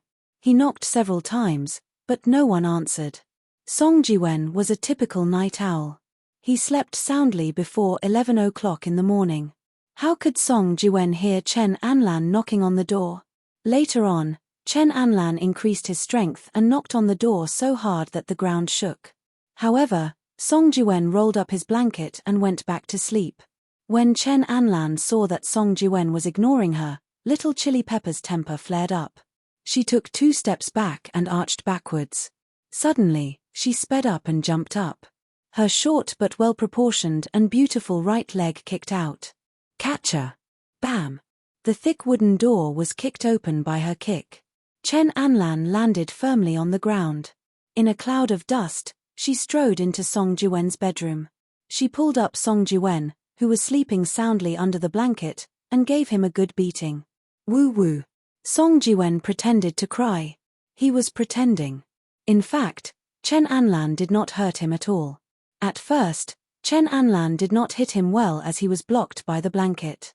Later on, in a fit of anger, Chen Anlan yanked Song Jiwen's blanket over and threw it away. In the end, Song Jiwen was used to sleeping without clothes. When the blanket that blocked her line of sight flew to the other side, Song Jiwen appeared in front of her, naked except for a pair of red underwear. At this time, Song Jiwen was still sitting on the bed in a daze. He was still a little dazed after being forcefully woken up. Ah! Chen Anlan was embarrassed and angry. She screamed, covered her eyes, and rushed out. Ah! Song Jiwen, who had just come back to his senses, screamed weakly. He pulled up the bedsheet and covered himself with it. His face was full of grief and anger, but no one looked at him. All right, you were just seen. And the person who saw it was a beauty. Poplar Fruit laughed. You didn't lose out. I don't care. Song Jiwen said sadly. Laro Guer, quickly come back and take her away. I can't live like this anymore. Yes, fighting all day. He couldn't even sleep in on weekends. Song Jiwen felt that his world was collapsing day by day. First of all, don't call me Guer. Just hearing it gives me goosebumps. Poplar Fruit said helplessly. The name Guer used to be exclusive to Lu Yunran. Ever since they broke up, Poplar Fruit had never heard it again. He didn't want to hear it from anyone else, especially a man. Secondly, I really have something to do now. I can't go back yet. Poplar Fruit said, I have to finish things here. Then what about her? Song Jiwen asked angrily. Just take care of her for a while. Poplar Fruit said speechlessly, let's not talk about how she's our friend first. She's a girl in her early 20s who came all the way to Yangcheng. She's unfamiliar with the place and you're the only person she knows. If you don't take care of her, who will? But she still wants me to take care of her.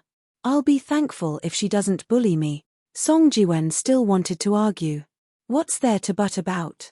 Poplar Fruit said, don't always fight. You're 3 or 4 years older than her. Why don't you take a step back? Men need to be more open-minded, okay? I really don't know how you got girls in the past. Actually, Song Jiwen wasn't such a calculative person. It was just that every time he saw Chen Anlan, he couldn't help but want to make her angry. From another perspective, seeing Chen Anlan, Song Jiwen's desire to be abused increased. While I'm not back, Anlan can stay at my house. You can help take care of her. If she has any problems, you can help her. Poplar Fruit persuaded, Anlan is actually a good girl. If you talk to her nicely, she won't hit you. For this, Poplar Fruit asked for Chen Anlan's phone number. After lunch, he called her and mediated for them. However, whether it was useful or not, Poplar Fruit didn't know. At night, when Poplar Fruit and Fong Beibei were chatting, Poplar Fruit even told Fong Beibei about this matter as a joke. Is she staying at your place? Fong Beibei's attention wasn't on Song Jiwen and Chen Anlan's fight. She asked very sensitively. Poplar Fruit didn't notice. He smiled and said, yeah, Song Jiwen is too much of a scammer. But that's good too. Song Jiwen usually dresses casually at home. It's better not to let them hang out together. It's bad for the girl's reputation. Then what will you do when you come back? Fong Beibei seemed to be concerned. Where will you sleep? If she hasn't found a place to stay, then I'll sleep in the living room. Poplar Fruit said matter-of-factly. It's quite pitiful for a girl like her to come to Yangcheng. Chen Anlan. I think she's pretty just by hearing her name, Fang Beibei said as she pondered. She's really pretty. Poplar Fruit smiled. And she's very petite. She looks just like a junior high school student. But, she's older than you. Don't call her sister when you see her, haha. Fong Beibei suddenly went silent. All that was left was her chaotic breathing. Poplar Fruit was still smiling foolishly. He didn't know that a sour atmosphere was surging.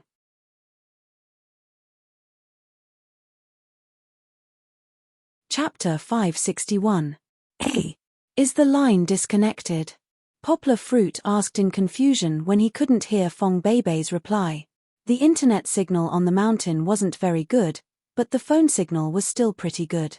Usually, when he called, the line wouldn't suddenly be disconnected. No. Fong Beibei said angrily. Poplar Fruit laughed happily. That's good. Let me tell you, she also practices Tai Chi in the past. When I was in Yangcheng, I didn't see anyone who was good at Tai Chi after seeing her. I found out that they were all gathered in Hua Bay. Fong Beibei snorted in dissatisfaction. She's really good at it. Yang Guo hurriedly explained, although the direction was a bit off, don't be fooled by the fact that she's a girl and has a small stature. Ordinary men can't even get close to her. If Song Jiwen meets her, he will only be beaten up. As he said that, Poplar Fruit even laughed to himself. Why do you keep talking about her? Fong Beibei finally couldn't hold it in and said angrily, Uncle, did you see that she has a child's face, and a good figure, so you're thinking of something bad again? Poplar Fruit, who was slow to react, finally understood that Fong Beibei was jealous. In fact, Fong Beibei's temper was already very good. Usually in the dormitory, she didn't even get angry with her roommates. However, no matter how good her temper was, she couldn't take it when she heard Poplar Fruit chattering non-stop about other girls being beautiful. No. Poplar Fruit quickly swore, I'm just friends with her. Why would I have any ideas about her? It's not like I like every girl I meet. Besides, I only have you in my heart. Poplar Fruit silently added in his heart, and Kiki. His skin was now very thick, and he could say such words without blushing or skipping a beat. When Fong Beibei heard what Poplar Fruit said, her anger had mostly dissipated. She snorted twice and said, Don't talk about her anymore. Okay, let's change the topic, Poplar Fruit said with a smile. School is about to start. Do you want to welcome the new students? Welcoming the freshmen was the most lively ceremony every year when freshmen entered the university. Freshmen like Fong Beibei were the main force in welcoming the freshmen. Poplar Fruit had participated in this event when he was in university. It was at that time that he met Duan Xueqing. However, after that one time, Poplar Fruit was as fearful as a ferocious tiger and did not participate a second time. It was too tiring to stand under the scorching sun to guide the freshmen and help carry their luggage. Fong Beibei was part of the student union of their university. Moreover, she remained as a department head at the end of the semester. Their student union should need her to participate in the welcoming ceremony. Moreover, even if Fong Beibei was not part of the student union, with her helpful personality, she would probably take the initiative to participate, right? That was why Poplar Fruit asked this question. I was going to go, Fong Beibei said helplessly, but I was still participating in the training. When school started, I couldn't leave, so I couldn't help much. That's a pity, Poplar Fruit said with a smile. I still want to ask you to welcome me when I enter the university. Poplar Fruit was also joking with Fong Beibei. How could he bear to let Fong Beibei help him carry his luggage even if it was not a lot? If Fong Beibei wanted to volunteer to welcome the freshmen, Poplar Fruit would probably go and help. Do you also want me to welcome you? Fong Beibei's voice was clear and pleasant, making Poplar Fruit's little tricks unable to escape. You are the big brother, okay? Haha. Poplar Fruit laughed. Regardless of the past, I am now a freshman. Speaking of which, it was quite interesting. After graduation, he mingled in society for 2 years. In the end, he returned to his familiar alma mater and started anew as a new student. However, compared to 6 years ago, his identity and encounters were completely different. Poplar Fruit had a problem. After he went back to study, the university would definitely assign him a postgraduate dormitory. Then, where would he live? Poplar Fruit could now be said to have 2 properties, although they were only rented. Plus the dormitory, there were 3 places. How could he choose where to live? What a happy problem. When I have classes, I will live in the teacher's dormitory. I don't think I can live in the dormitory. I still have to take care of Kiki. It's not good to bring the child to the dormitory and affect the roommates. Then, on the weekends, I can go back to the big house to play for 2 days. Poplar Fruit said with a smile. Live in the teacher's dormitory, Fong Beibei suddenly said. Yes, that's what I meant. Poplar Fruit said. I mean, You can live in the teacher's dormitory when you come back. Fong Beibei and he were talking about different things. It's so good in the teacher's dormitory. You don't have to sleep on the sofa. In the end, Fong Beibei was still brooding over Poplar Fruit's suggestion of living in the same room as Chen Anlan. Now, she thought of such a good idea. Fong Beibei's unhappy expression just now was still lingering in Poplar Fruit's mind. Of course, he wouldn't continue to be confused by Fong Beibei's words. Don't worry, she should be living outside when she finds a place. Poplar Fruit said with a smile. She came to Yang Cheng to open a dojo. There will be a place for her to live. However, the effect of his words wasn't obvious. Poplar Fruit pondered in his heart. He scratched his head and said, "Of course, I like living in the teacher's dormitory the most because I can see you often. Who wants to see you?" Fong Beibei said sweetly and pretended to be angry. Poplar Fruit could hear Fong Beibei's happiness. He was a little carried away and said casually, "Beibei, I kind of miss last semester. Do you know, the happiest thing in my life was coming back from outside and opening the door to see you cooking under the faint orange light in the kitchen. Why don't you come and live with me next semester?" "Hey, uncle, what are you up to now?" Fong Beibei was startled by Poplar Fruit. Her voice suddenly went up an octave as if she had hit rock bottom. Fong Beibei was still a relatively simple girl. This simple didn't mean that she didn't know anything, but that her thoughts were still a little traditional. Just like the first time Poplar Fruit saw Fong Beibei, this girl was like a little white flower that could only be seen from afar and not profaned. Fong Beibei said unhappily, "Don't forget. You still have half a month of observation." After Fong Beibei said that, she added a small warning, "With your performance today, you'll lose point." Poplar Fruit was dumbfounded. He wanted to slap himself. How did he get carried away? Proposing to live together was too big a step. Well, he almost pulled his balls. Fong Beibei wasn't really angry. It was just that Poplar Fruit had crossed the line and had to be given a yellow card warning.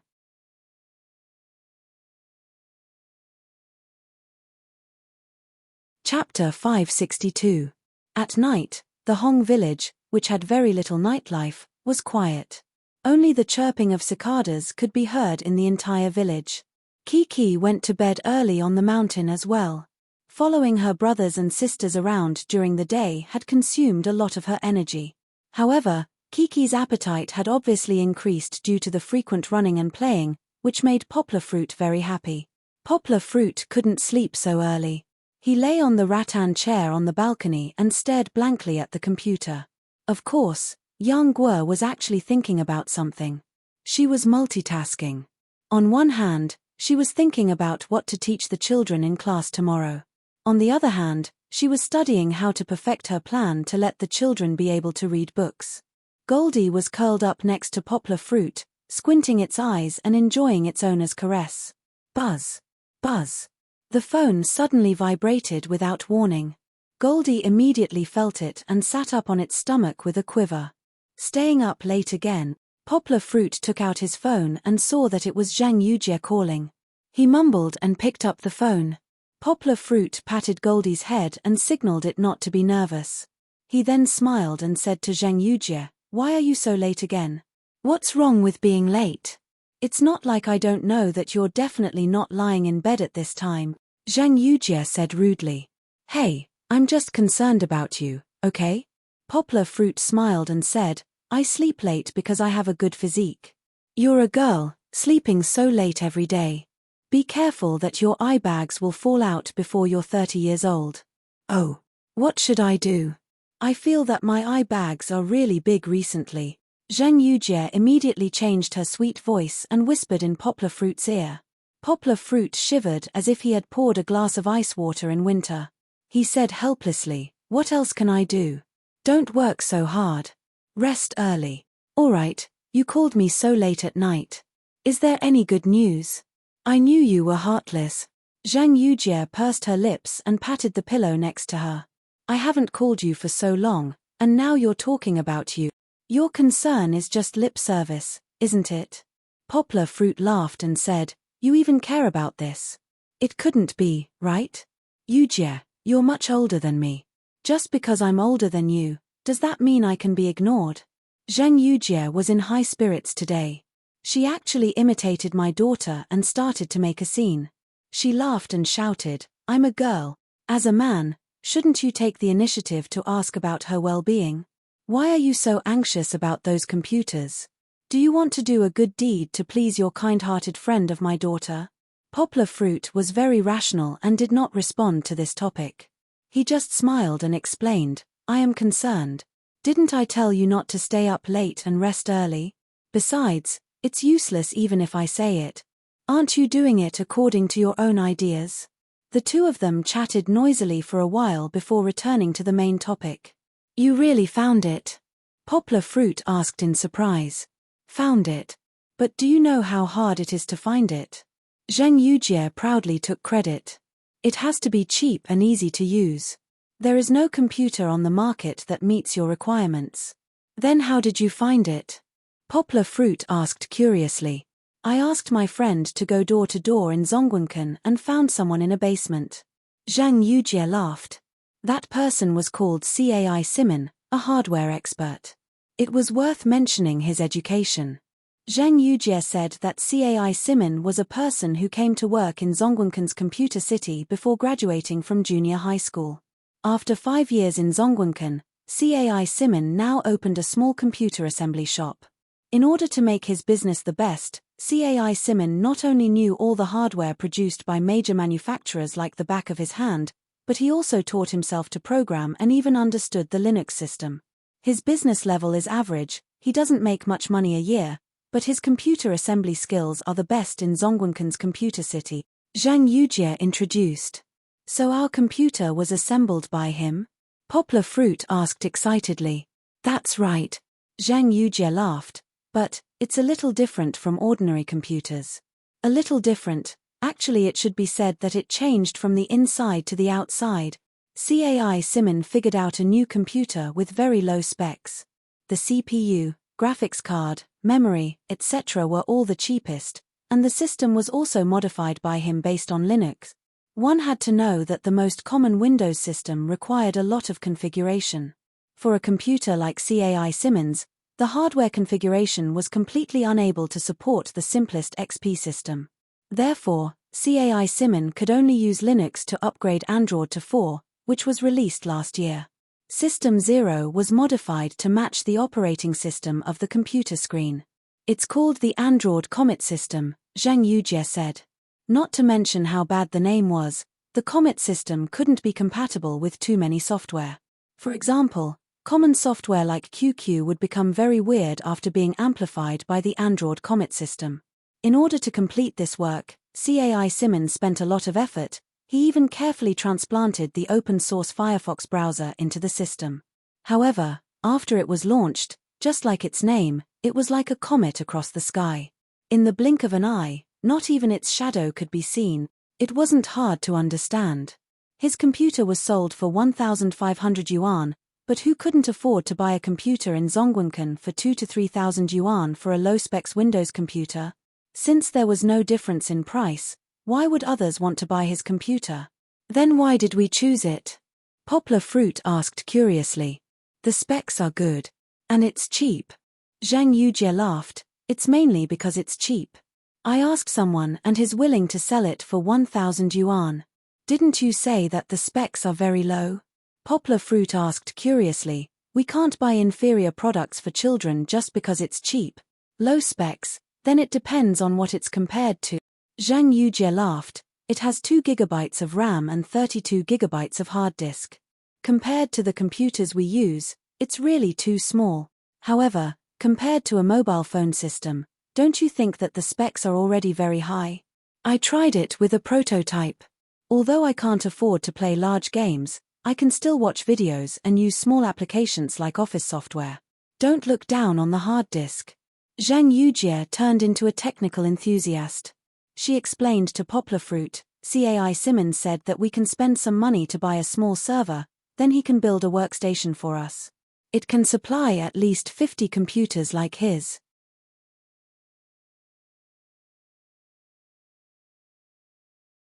Chapter 563. Poplar Fruit listened vaguely. His understanding of technical terms such as server and workstation stopped at the literal meaning. However, Zheng Yujie was obviously using other people's words to pretend that she did not know. When Poplar Fruit asked, she also did not understand. Anyway, you just need to understand that other than the software adaptation problem, the other aspects of this machine are still very good. Zheng Yujie said solemnly, I took it back and played with it. You didn't get cheated, did you? Poplar Fruit was still a little skeptical. If it's good, why is it so cheap? Why can't it be sold? Actually, this was a technical misunderstanding. Cheap not good, this logic was not completely correct. CAI Siemens Comet System computer was cheap because of its hardware configuration. A good motherboard could easily cost 700 to 800 yuan, and a memory card could easily cost a few hundred yuan, not to mention the CPU and other hardware. If one wanted to be cheap, then one had to work on the hardware. The motherboard did not need to be too good. Some domestic motherboards were produced a few years ago. After the test of time, the price was much cheaper. A memory card of 2 GB was not expensive. One could get a good one for 1 or 200 yuan. As for the graphics card and CPU, those were bought as cheap as possible. CAI Huimin's Comet system did not rely too much on high-configuration hardware. The only drawback of this computer now was that it could not run large-scale games. For video, as long as it was not the kind of 1080p movie that easily cost a few gigabytes, it could also handle it. If one put aside the game and the experience of some software, CAI Siemens computer was still very smooth and easy to use. Thus, it seemed that such a computer did not cater to Poplar Fruit's needs, right? Some people said that one did not need the best when buying things, only the most expensive. That was the behavior of a tycoon. For Poplar Fruit, suitable and cheap were what he needed the most. He wanted so many children to have the opportunity to obtain education through long-distance education. Thus, even if he had money, he could not simply spend the hardware purchase. For example, if the total cost of helping a child was 10,000 yuan, then if an extra 1,000 yuan was spent on a computer, then 10 computers would cost an extra 10,000 yuan. In other words, if Poplar Fruit spent money recklessly and bought 10 computers, then a child would lose the opportunity to receive help. I suddenly forgot. Zheng Yujie laughed. This computer, I feel like it's an upgraded version of the Little Tyrant learning machine. Saying that it was like the Little Tyrant learning machine was not because of its configuration, but because it was the same as the Little Tyrant learning machine. It did not have a display screen.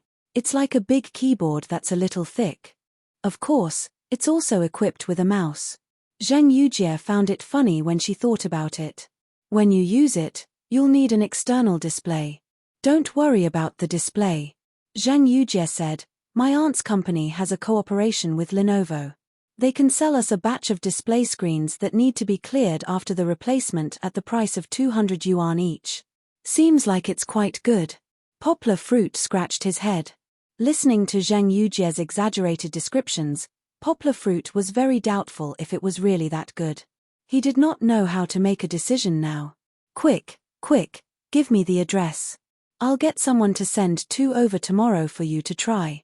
Zheng Yujie was very dissatisfied with Poplar Fruit's hesitation. She said hurriedly, try it out. If it doesn't work, I'll return it. Poplar Fruit read the address to Zheng Yujie, then added, remember to give my phone number to the delivery man. The mountain roads here are difficult to travel. When he arrives, I can pick him up. Got it. Zheng Yujie replied excitedly, then hung up the phone. Poplar Fruit suspected that she hung up the phone in such a hurry. Based on his understanding of Zheng Yujie's character, Poplar Fruit felt that this suspicion was very likely to become a reality. In fact, Zheng Yujie had done a lot of work behind the scenes. Although Poplar Fruit did not see it, he could still feel it. She had a lot of work and life to do, and she was also helping Poplar Fruit, the shopkeeper, to take care of Wan Hetiani, which they had invested in. Poplar Fruit just said hello, and she even asked a friend to help her inquire about the computer. It was definitely not easy to find CAI Siemens in a basement in Zhongguancun. Poplar Fruit actually silently remembered these feelings in his heart. Poplar Fruit owed a lot of love debts, but there was no way he could give Zheng Yujie the love she craved the most. He could only find an opportunity to repay them one by one in the future. If it was really as Zheng Yujie said, then Poplar Fruit's plan might be very likely to be realized. Poplar Fruit did some calculations. There were about 100 children of the right age in Xiong village, and there were at least 300 children in the other 2 Hong villages nearby. According to the basic equipment, a computer and a display screen would cost about 1,200 yuan per person. There might also be the purchase of other consumables such as plugs and network cables, so it would be 1,300 yuan. 300 people would be 390,000 yuan. In addition, every 50 people would be equipped with a small server that cost more than 4,000 yuan. There would be about 6 servers, which would be around 30,000 yuan. Other than that, there would be projectors, scanners, cameras, and other necessary equipment for long-distance education. It would only cost 500,000 yuan to give these children the opportunity to receive long-distance education. Although the equipment configuration was only the first small step in the implementation of Poplar Fruit's plan, from a budget point of view, the investment was the biggest part of Poplar Fruit's entire plan. Poplar Fruit had always insisted on doing charity, which was to spend the least amount of money to do the best thing. That was because the less money they spent on each unit, the more people they could help.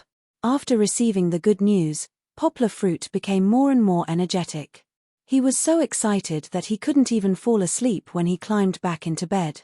After a while, Poplar Fruit climbed out of bed and ran to the balcony to make a phone call. "Fat Dragon, what have you been doing recently? Are you busy?" Poplar Fruit knew that this guy who was more of a night owl than him was still awake in the middle of the night. "I'm not very busy, but I didn't waste any of your money. Our friend in South Yu Kingdom is now working on a very interesting game," Fat Dragon said. "Very interesting. Can I play?" Poplar Fruit curiously asked. "It hasn't been done yet. It's just an idea. That guy is writing the program day and night." Fat Dragon laughed. "Che." Poplar Fruit uninterestedly waved his hand and said, "Oh right, I'm not here to check on you.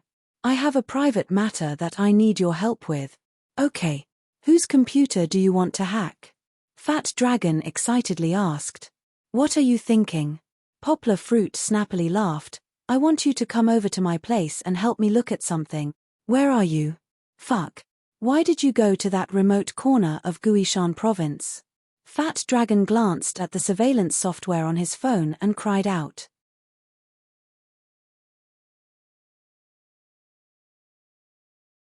Chapter 564. Under the night sky, some people were happy, while others were sad. Poplar Fruit was full of joy after putting down the phone. However, he didn't know that Zheng Yujie, who was far away in Beijing, slowly slid down to sit at the foot of the bed after hanging up the phone. She closed her eyes tiredly along her white neck. Zheng Yujie wasn't as lively and confident as she appeared on the phone. These days, the pressure from her family made it hard for her to breathe. After a few days of crazy bombardment, even Zheng Yujie felt a little tired. However, Zheng Yujie didn't want to be like most girls, who would confide in the person they trusted the most when they encountered a problem. She gritted her teeth and bore everything she had suffered in the capital alone, unwilling to let Yang Guo know. There were many reasons for this. She was worried that Poplar Fruit wouldn't be able to accept the negative actions of her family. She was also afraid that Poplar Fruit would be frightened by her family. However, most importantly, she still hoped that Poplar Fruit wouldn't come into contact with her or the other side of her family. Now, Poplar Fruit was the last untainted female land in her heart. However, she really didn't have it easy recently. It all started a few days ago when she went home to have dinner with her grandfather. This time, it could be considered half a family gathering because Zheng Mingsheng, who hadn't been home for more than 2 months, finally came back. Unlike the last time when he suddenly came back, second uncle and youngest uncle rushed over after receiving the notice. Zheng Mingsheng's position in the Zheng family was second only to the current head of the family, Zhang Jianhua. However, with his official position, he was actually higher than Zheng Jianhua before he retired. However, Zheng Mingsheng was a filial son. To him, his father was his father. As long as his father was still alive, he still had the final say in the family. Zheng Yujie only came back when it was almost time for dinner. However, As soon as she came back, she found that the atmosphere in the house was a little heavy. "Mom, what happened?" Zheng Yujie held Deng Baoyan's hand a little worriedly and asked secretly. "It's nothing. Don't worry." Deng Baoyang forced a smile and said. Looking at his expression, how could he be fine? Zheng Yujie frowned. She glanced around and found that the juniors were all confused. Only Zheng Timing was sitting on the sofa with a bitter face. "You know it, don't you?" Zheng Yujie grabbed Zheng Timing's ear and dragged him to the small balcony. "When Dad and Grandpa were talking in the study, I eavesdropped on them. You also know that if the door of our study isn't locked, it can't be soundproof." Zheng Timing said honestly. "Cut the crap." Zheng Yujie raised her eyebrows. She had no interest in listening to Zheng Timing's eavesdropping. "What happened?" Hey. Zheng Timing was in so much pain that he broke free from Zheng Yujie's clutches. He rubbed his red ears for a long time before he said, "I can't hear you clearly." Seeing his sister's beautiful red phoenix eyes become fierce again, Zheng Timing quickly got to the point. "It seems that Dad can't come back to Beijing to be the municipal party secretary." "Why?" Zheng Yujie's heart suddenly jumped as she asked sternly. "I don't know." Zheng Timing scratched his head and muttered. "Then he's still staying in Hubei province?" Zheng Yujie continued to ask. "No." Zheng Timing shook his head. "If he's not coming back to Beijing and not staying in Hubei province, then where is he going?" Zheng Yujie asked anxiously. "I don't know. I didn't hear this before Mom caught me." Zheng Timing lowered his head and said. You really?" Zheng Yujie didn't know what to say to him. She angrily pushed Zheng Timing, pushed open the door, and walked inside. Without looking back, she said, "Why can't you do anything right?" News had spread a few months ago that her father was going to be promoted to be the municipal party secretary in Beijing. Everyone in the family felt that it was a done deal. However, why did he suddenly change his mind at the last moment before the central government issued the order? With this in mind, Zheng Yujie was a little absent-minded while eating. Although she was eating with her chopsticks, her eyes were looking left and right at her father and several uncles. The atmosphere was very oppressive.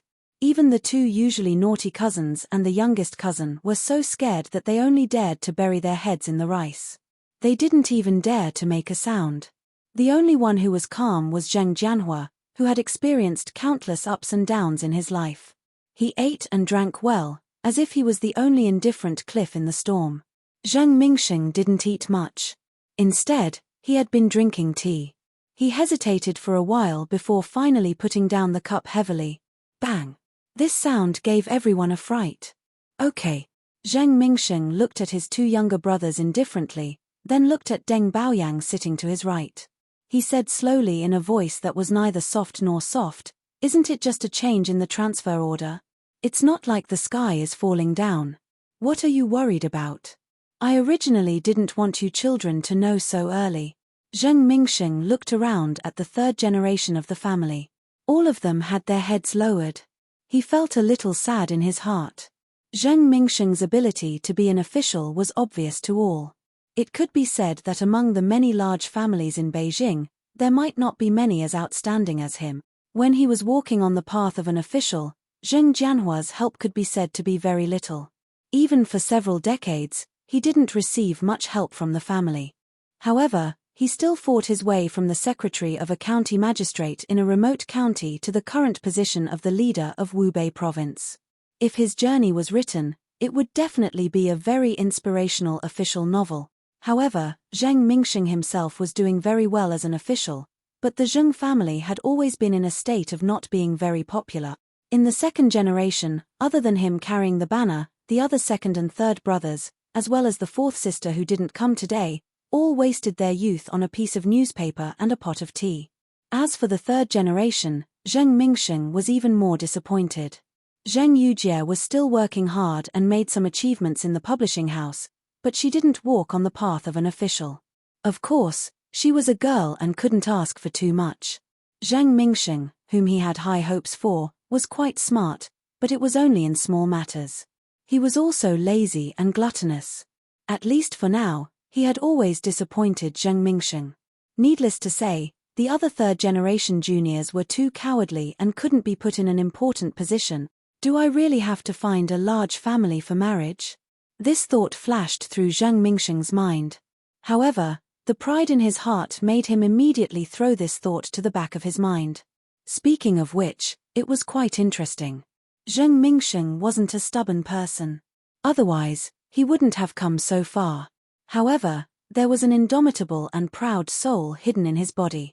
He didn't think that it was shameful to find a backer through political marriage, but he wouldn't allow himself to do so. He believed that his own ability could do better than finding a backer. Zheng Yujie had inherited this stubbornness from her father.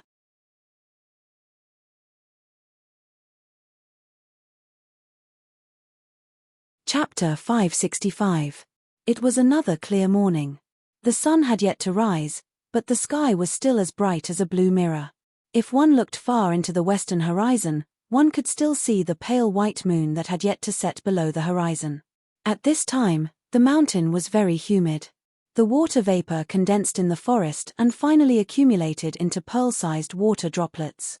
The fluff on the young leaves could no longer hold on to the water droplets and finally rolled off the tall tung trees, falling onto the green leaves and breaking into pieces. Bang! There was a soft muffled sound. A large foot wearing a sports shoe stepped on the dewy leaves, startling the little bugs that were hiding at the roots of the grass and causing them to flee in a hurry. The shadows of the feet crisscrossed, either drawing circles in the horse stance, jumping and kicking, or dragging like a snake, stirring up the quiet forest to become unusually lively. It was Poplar Fruit who was practicing his punches and kicks. There was a commotion in the branches and leaves. In the dense forest, a figure carrying 2 sabers slowly walked out. As usual, Xiong Kahu came more than an hour later than Poplar Fruit. After all, he was getting old. Xiong Kahu's body was getting lazier and lazier. He could no longer dance at the sound of the rooster like when he was young. However, even when he was young, he could not wake up at 4 in the morning every day. In this world, the only monster who could almost not sleep and rest was Poplar Fruit. After Xiong Kahu walked up the mountain, he was still panting slightly. The 2 Miaodao on his back were also unfastened and leaned against a big tree beside him.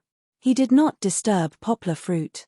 Instead, he curiously watched for a while until Poplar Fruit stopped by himself. "What kind of punch is that?" Xiong Kahu asked with a puzzled face. The set of martial arts that Poplar Fruit had just practiced it was not a set, was very strange.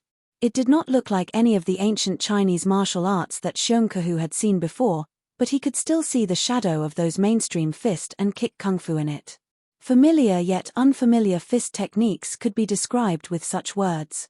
If it was a kung fu that he did not recognize, Xiong Kahu would not make a fuss. After all, the world was big. What kind of strange kung fu was there? Even if he had been in the martial arts world for decades and had seen many things, he could not guarantee that he had seen all kinds of moves before. The real reason why Xiong Kahu couldn't help but ask this question was because Poplar Fruit's kung fu was too simple. A punch was a punch, and a kick was a kick. There was a clear distinction between them. There were no complicated twists and turns.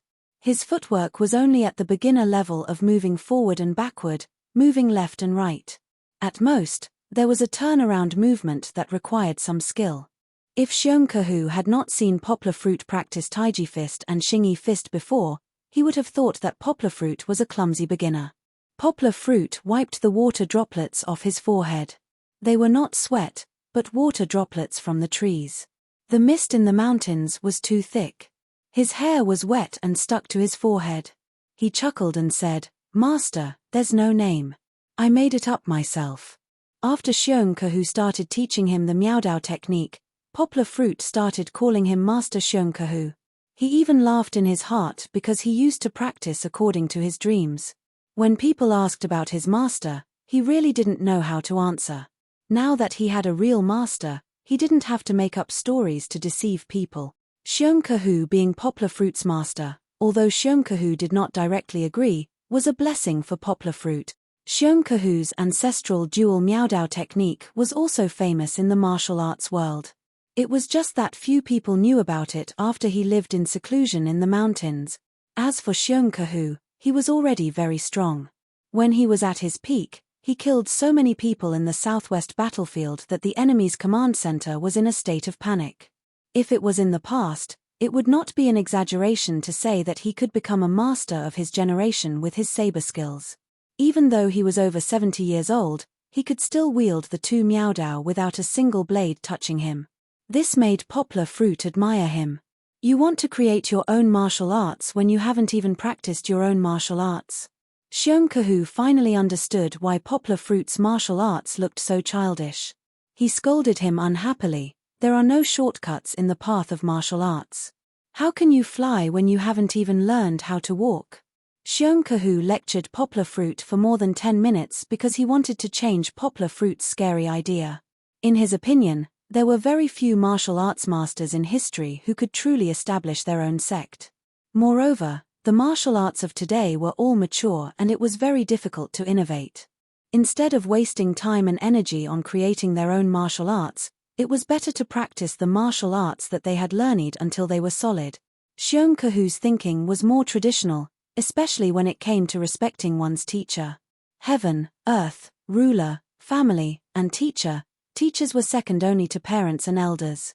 Similarly, they could not be disobeyed. The children in the Miao Stockade village who learned martial arts from him had to abide by the disciples' rules before they entered the sect. Even though Poplar Fruit was not considered an official disciple, he had experienced Xiongkahu's strictness when he first learned martial arts from him. Yes. In front of him, Poplar Fruit could only bite the bullet and listen obediently. After Xiongkahu scolded him to his heart's content, Poplar Fruit did not know whether to laugh or cry as he explained to him.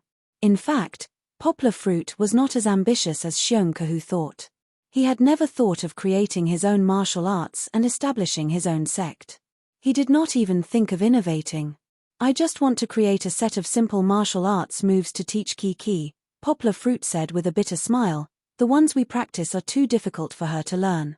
In pursuit of simplicity and practicality, Poplar Fruit's inspiration came from square dancing performed by aunties. Square dancing did not have any fancy or difficult moves.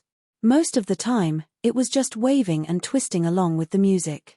However, the reason why square dancing was popular for so long was because it was easy to learn. It could train the body and satisfy Auntie's dancing dreams.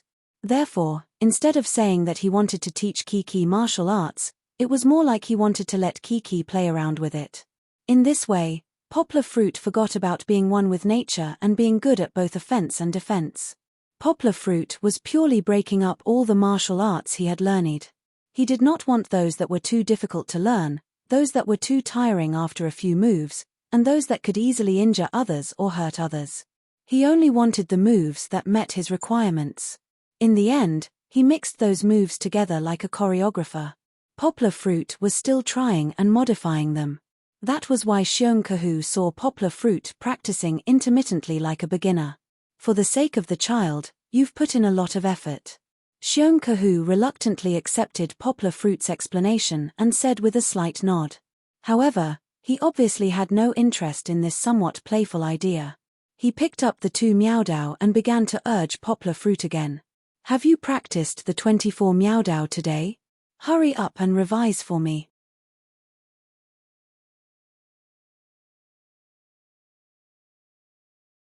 Chapter 566.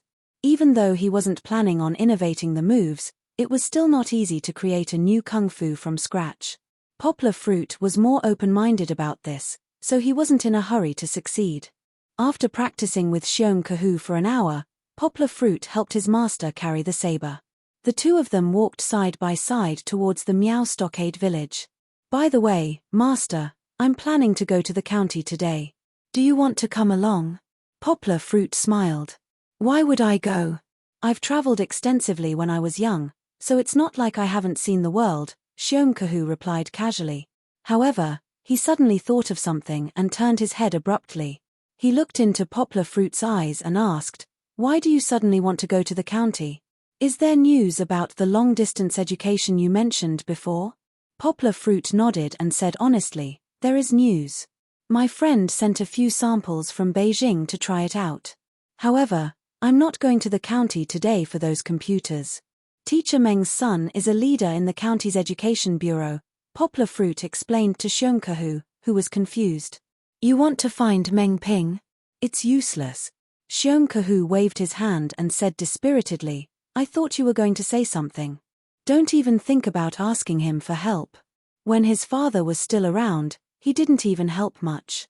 Even if he's the deputy director now and uses his power to suppress others, he still needs someone to be willing to go up the mountain. Poplar Fruit laughed and said, Master, you misunderstood me again. I'm not asking him to find us a teacher. As long as my long-distance education is successful, the teacher can directly teach the children in the county. How is that possible? If the teacher isn't around, how can we teach? After all, Xiongkehu was not a young man. Furthermore, he had lived in the mountains for a long time, far away from the high-tech era. It was difficult to explain the logic behind it to him. Last time, Poplar Fruit had tried very hard to explain it to him, but he still did not understand it. Poplar Fruit said helplessly, Yes, Master. Don't worry. You'll know when those computers arrive. This time, I went to find Mengping to see if the county can build the basic facilities for the children. This way, the long-distance education I mentioned can operate. Just having a computer was not enough. The village also lacked internet.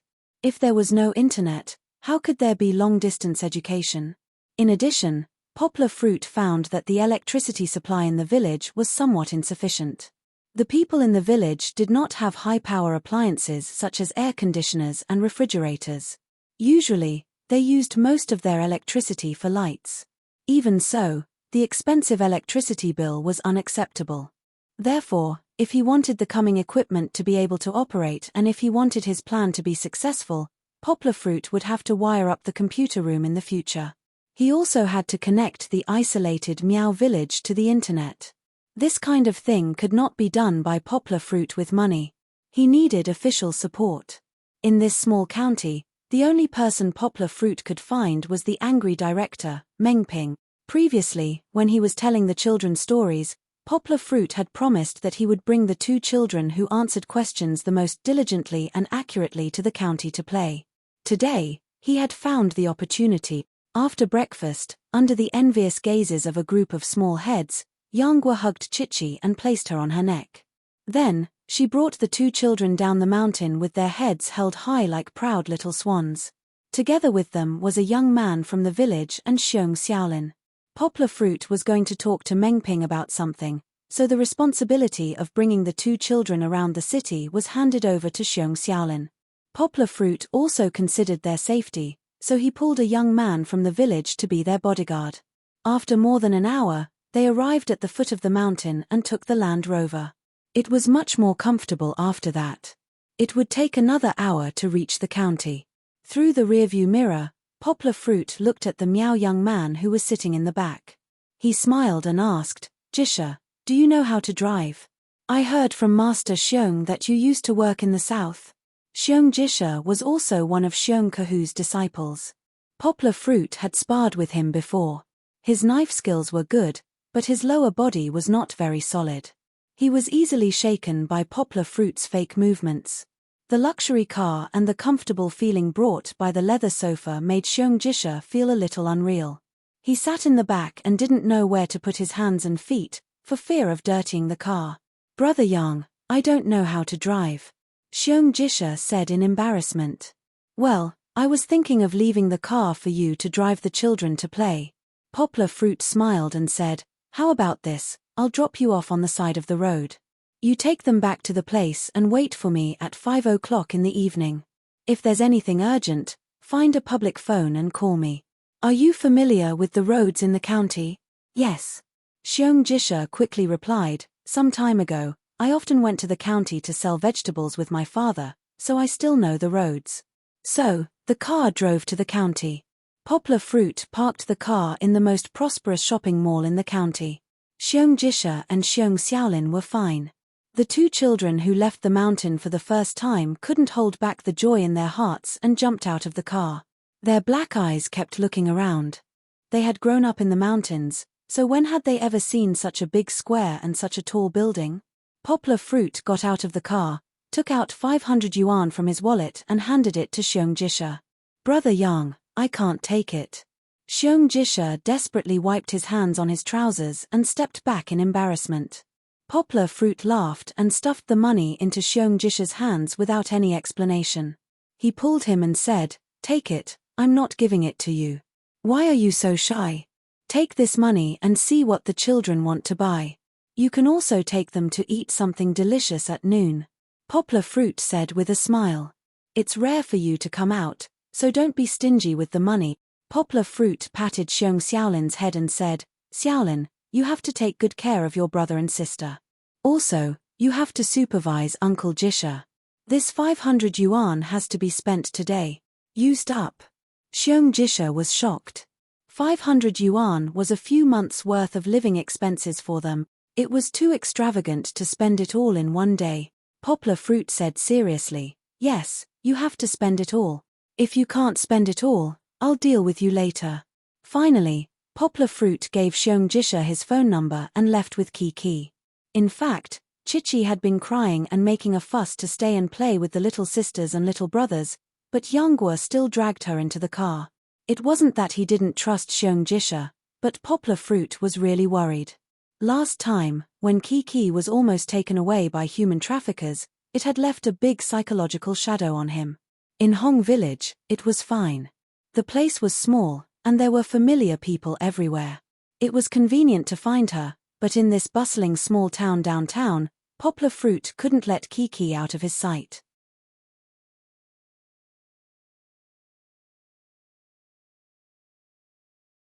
Chapter 567. Before coming, Poplar Fruit had never imagined that it would be so difficult to convince someone. Meng Ping was not only a nationalistic youth, but also a stubborn fellow. His mind was like an old and hard bone. First, he couldn't find a place to chew on it. When he did, he realized that he couldn't chew on it even if all his teeth were broken. Poplar Fruit's request for his help wasn't too much. He just wanted to ask for his help in finding connections to settle the matter of the network and circuit. Of course, Poplar Fruit also hoped that the county could use the salary saved from the lack of a teacher on the mountain. First, they could build the infrastructure. Then, they could pay for the monthly electricity and network fees. Logically speaking, this request was reasonable. After all, the county didn't have the ability to hire a teacher to teach these children. This was the fault of the government. Poplar Fruit had already racked his brains and even used his own money to help the government fill this huge hole.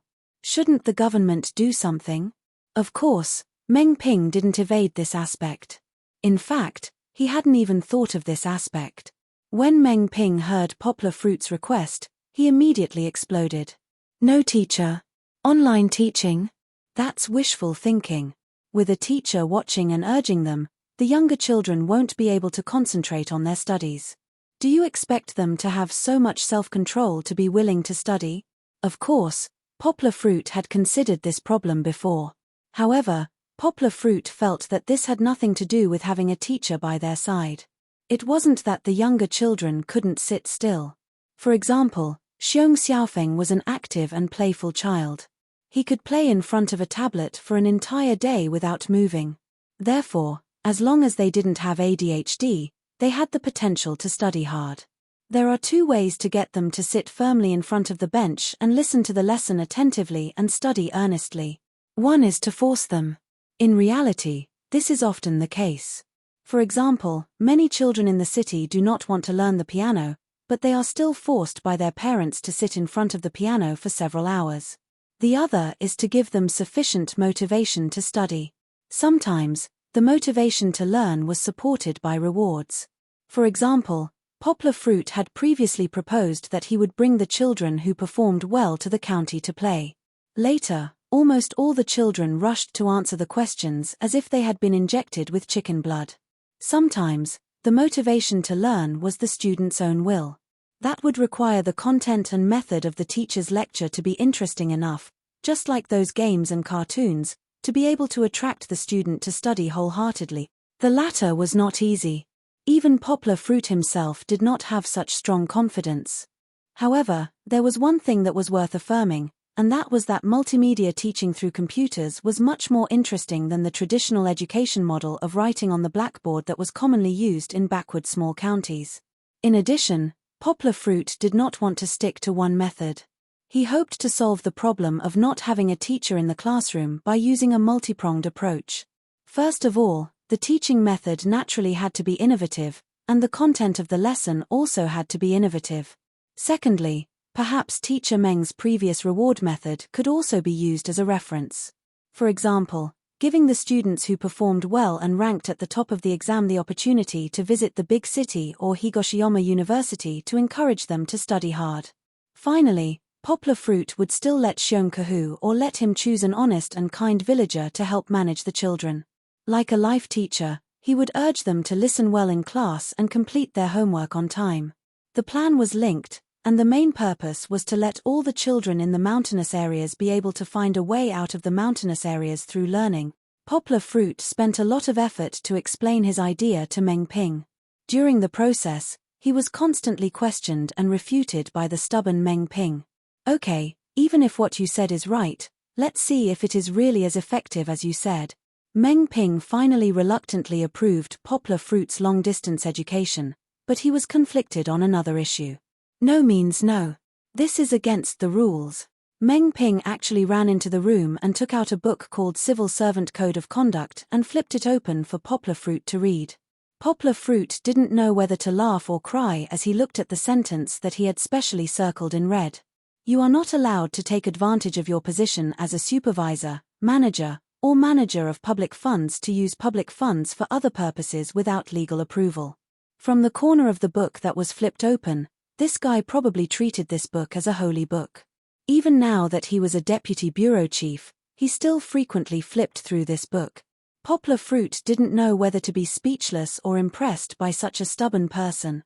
But, for such a devout and upright person to exist in the filthy officialdom, it was truly a miracle. Perhaps, it wasn't an exaggeration to compare him to the national treasure of the officialdom, the panda. Uncle Meng, I'm not asking you to break the law, Poplar Fruit said helplessly. And, this isn't illegal. You just need to do us a favor and report to the higher-ups to see if this money can be used to pay for our internet and electricity bills. Isn't this also supporting the education in the mountainous areas? It's still not legal approval. If we get the approval of the higher-ups, this won't be considered misappropriation of public fund. Poplar Fruit persuaded. Impossible, the higher-ups won't agree. Meng Ping said solemnly. When this money was allocated, it was indicated that it was used for rural grassroots education. How could they let you use it to pay for your internet bills? That's ridiculous. Poplar Fruit covered his forehead. He wanted to cry, but no tears came out. He sighed and calmed himself down before saying, Uncle Meng, the government's orders aren't set in stone. We can't hire a teacher right now, so what's the point of having this special fund? Why don't you report it to the higher-ups and ask? Maybe we can really do something special. Later on, Poplar Fruit's mouth was dry, but he still couldn't convince Meng Ping, whose thoughts were already so stubborn. In the end, he was about to give up. But, he accidentally mentioned Teacher Meng's biggest wish when he was alive, and the situation took a turn for the better. It had to be said that Meng Ping was really a filial son, a very filial son. After Poplar Fruit noticed the change in his expression, he used Teacher Meng to persuade him. I believe that Teacher Meng must be looking forward to seeing the children in the mountains continue to go to school next semester. You just need to help report it. You don't need to do anything illegal. Help a bunch of children, right? Teacher Meng will understand and support you. Poplar Fruit patted his chest and said. Meng Ping's expression kept changing. He was constantly struggling in his heart. In the end, he let out a long sigh and didn't insist on his position. He nodded his head and agreed to Poplar Fruit's request. Carrying Kiki out of the Meng residence, not only did Kiki feel dizzy, even Poplar Fruit himself felt exhausted. He wished he could find a big bed and throw himself on it to rest for a few hours.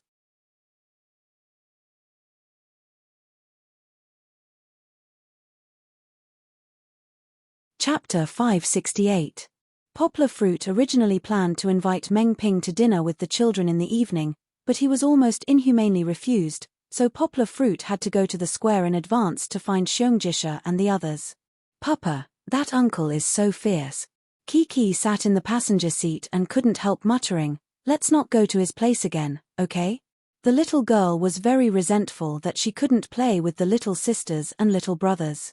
When they were in Meng Ping's house just now, Kiki didn't dare to make a noise, but her constant small movements still exposed her impatience and unhappiness. Poplar Fruit's back was a little red because of her little claws. Poplar Fruit didn't say anything, just let go of the gear handle, smiled and gently touched Kiki's little head. To be honest, he didn't want to go to Meng Ping's place anymore. If he talked to Meng Ping, he would be choked to death sooner or later. When they arrived at the place, Poplar Fruit thought that Xiong and the others shouldn't be waiting there, so he wanted to find a place to park first. As a result, Kiki, who had sharp eyes, saw Xiong at a glance. Sister Xiaolin. Kiki's cloudy mood turned sunny, and she shouted excitedly. Kiki's baby safety seat was a little high, so even though she was short, she could still see the situation outside the front windshield. Poplar Fruit looked in the direction where Kiki's little hand was pointing, but he found a new situation. Xiong and the others were in trouble. He saw several young men in robes confronting them face to face. Xiong rolled up his sleeves, and his tanned face was red because of excitement. Xiong timidly hid behind Xiong, but she remembered Poplar Fruit's advice, and protected her two younger brothers and sister under her arms. Poplar Fruit raised his eyebrows and said in his heart, this is bad. He was not worried about Xiong. Although Xiong martial arts were ordinary, it was only compared to masters like Poplar Fruit.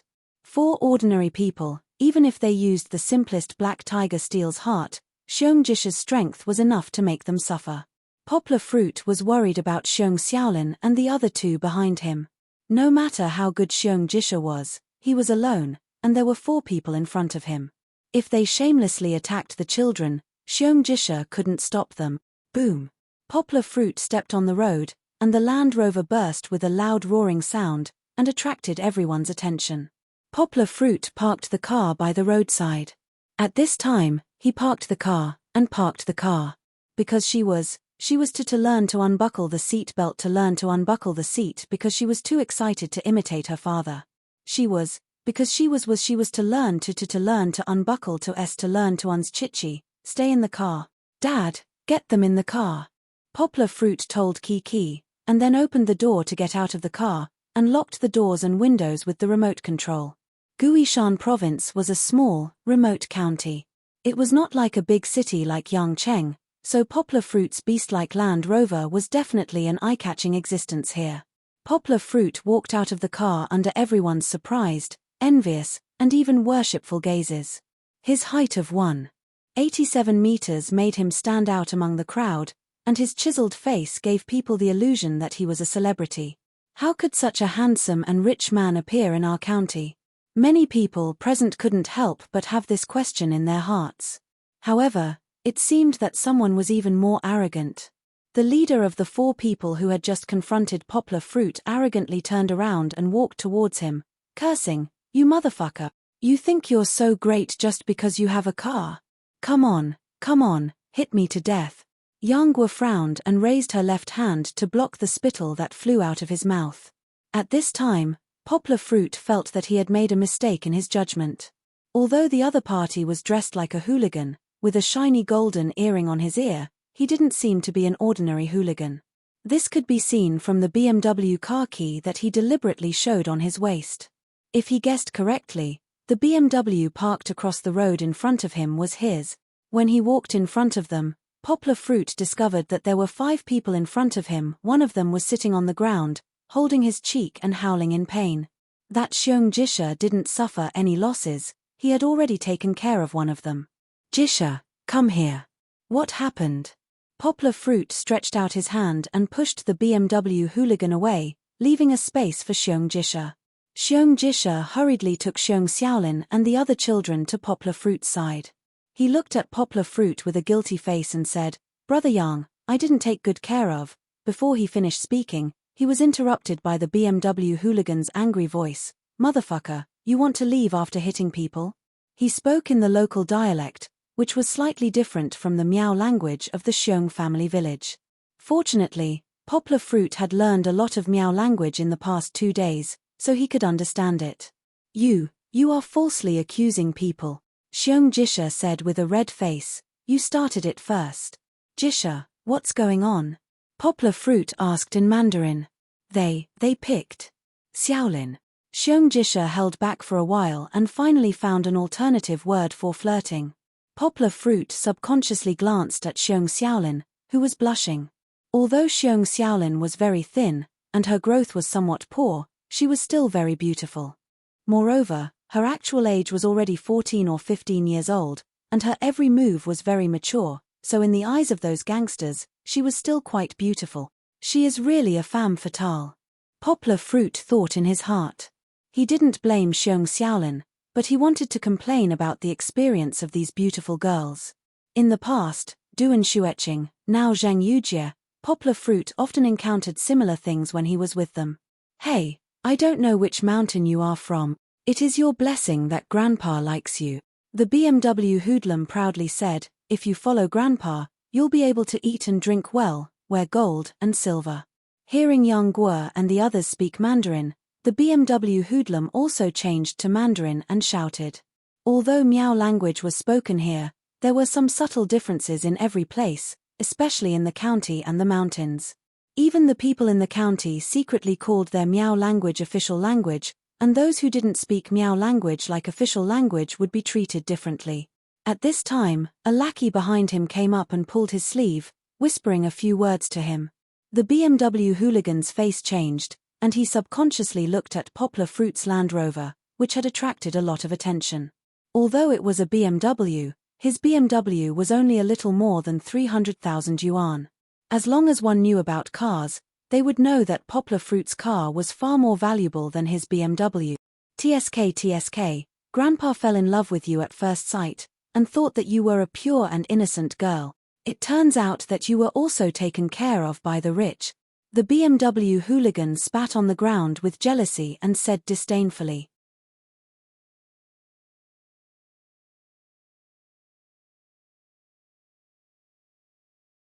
Chapter 569. The Miao girls gave people the impression that they were warm and generous. This could be seen from the fact that they were not shy about singing folk songs with the young men they loved on various festive occasions. However, this did not mean that they were very casual and open. On the contrary, the Miao girls were as conservative as mummies wrapped in silk cloth when it came to relationships.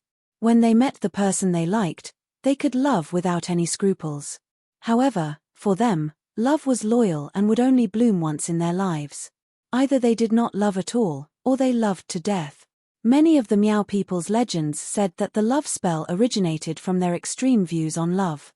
Of course, with the progress of modernization, most of the Miao girls' views on love had gradually become more rational. However, for Xiong Xiaolin, who grew up in the mountains, she was still a very conservative girl. Hearing the malicious slander of the BMW gangster, Xiong Xiaolin's face turned very pale. She bit her lower lip, and tears began to appear in her beautiful eyes. Poplar Fruit was angry. He strode forward, grabbed the BMW gangster's collar, and said coldly, "Watch your mouth. I'll leave you some dignity." The BMW gangster was grabbed by Poplar Fruit like this, and he suddenly felt ashamed. He used both hands to grab Poplar Fruit's right fist, gritted his teeth, and tried to pry it open. However, the result was naturally like an ant trying to shake a tree. How could he break Poplar Fruit's strength? Like grabbing a child, he pulled the BMW gangster's heels off the ground. Only then did Poplar Fruit fiercely push him towards his companions behind him. As if they were picking up a rare treasure, the BMW gangster's lackeys quickly rushed up to support him, and for a moment, they huddled together. Looking at him with disdain, Poplar Fruit turned around and patted Xiong Jisha, who was still standing there with his fist clenched, and said, "Let's go, ignore him."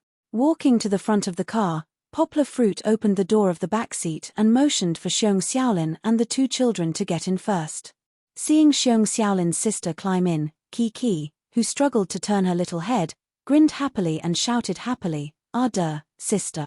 However, Xiong Xiaolin was in a terrible mood. She forced a smile and nodded at Qi. "MD. You want to run away after hitting someone? Don't you know whose territory this is? The BMW gangster rolled up from the ground, and the people who pushed him rushed up and surrounded Poplar Fruit's car. One of them even grabbed the back door to prevent Poplar Fruit from closing it. Poplar Fruit held back the anger in his heart. He stared into the eyes of the BMW gangster and coldly asked, "What do you want? What do you want? Hehe, you hit me, and you're asking me what I want." The BMW hoodlum tilted his face, squinted at Poplar Fruit, spread out his hands, and asked like a madman, "Did I hit you?" Yang Gu didn't open his car door. He turned around and rolled up his sleeves as he questioned Zhao Yu. Other than the BMW hoodlum who was looking at Poplar Fruit, no one else noticed that Poplar Fruit's eyes were actually emitting a fierce murderous aura. He learned this from Xiong Kahu. Xiong Kahu told him that in a close combat battle, courage was the key. Whoever retreated first would lose for sure. Therefore, every time Xiong Kahu struck with his saber, he would use his murderous aura to disturb the enemy's mind. After experiencing a storm of blood, his eyes widened, and the pressure he gave off was not inferior to a tiger that dominated the forest. Poplar Fruit had only learned less than half of this. After all, his experience was not as rough as Xiong Kahu's, and he was unable to gather enough murderous aura to make people tremble. However, even so, Poplar Fruit's eyes still made the BMW hoodlum feel as if he had fallen into an ice cave. It was as if the tall man in front of him had turned into a terrifying monster. He was so scared that he backed off in panic, and even tripped over himself. There were a few sneers from the crowd, and this made the BMW hoodlum feel as if he had lost all his face. "Motherfucker, what do I pay you for?" The BMW hoodlum pushed away the lackeys who wanted to help him up, and scolded, "You guys just want to see me make a fool of myself, right?" There was a clever one who went back to the car and grabbed a baseball bat. He screamed as he rushed up from the side door, and swung the bat at Poplar Fruit's head. However, this idea of his was wrong. Who was Poplar Fruit? He did not need to look to feel the wind of the baseball bat. However, this speed was too slow. As he gradually got used to the meowdow that was as fast as lightning, Poplar Fruit was disdainful of the baseball bat that he saw from the corner of his eye. No one saw clearly that Poplar Fruit's right hand was like a snake coming out of a hole. He grabbed the baseball bat in the air, and then used a little bit of Tai Chi to remove the force on the baseball bat. Before Poplar Fruit could make a second move, Xiong Jisha, who had jumped out of the car, roared and kicked the guy who attacked him to the side. Just like that, the baseball bat had changed hands before anyone could react. Yang Guo was still unwilling to cause a dispute in this unfamiliar place. He grabbed the angry Xiong Jisha who wanted to go up and kick him a few more times and pulled him back. Poplar Fruit half held and half carried the baseball bat, and the bat was slanted towards the ground. He walked step by step towards the BMW hoodlum.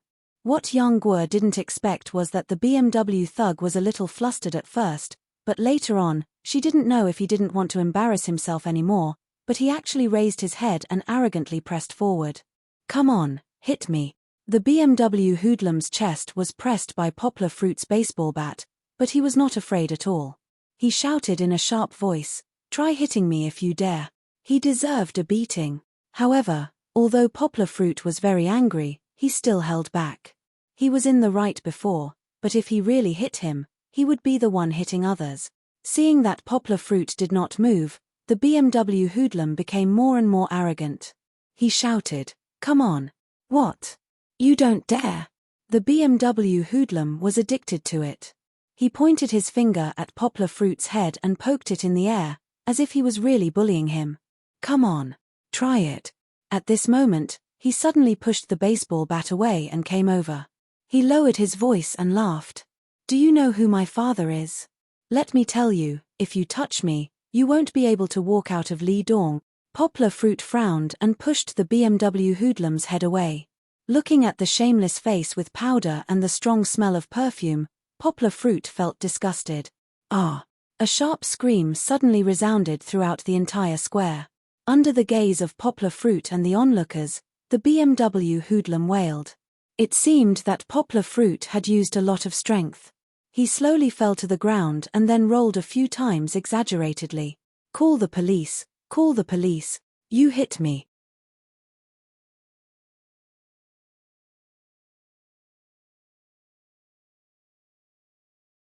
Chapter 570.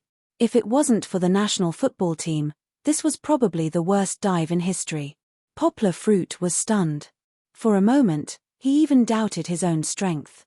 If he could do this with a gentle push, he would have been able to shake the earth. However, the BMW gangster's words made Poplar Fruit vigilant. "Call the police." Although the BMW gangster's lackeys were timid, they didn't dare to step forward when they saw Poplar Fruit and Xiong who were so strong. However, they were good at intimidating others. One of them took out his mobile phone, dialed a number, and jokingly pointed at Poplar Fruit and said, "You're dead."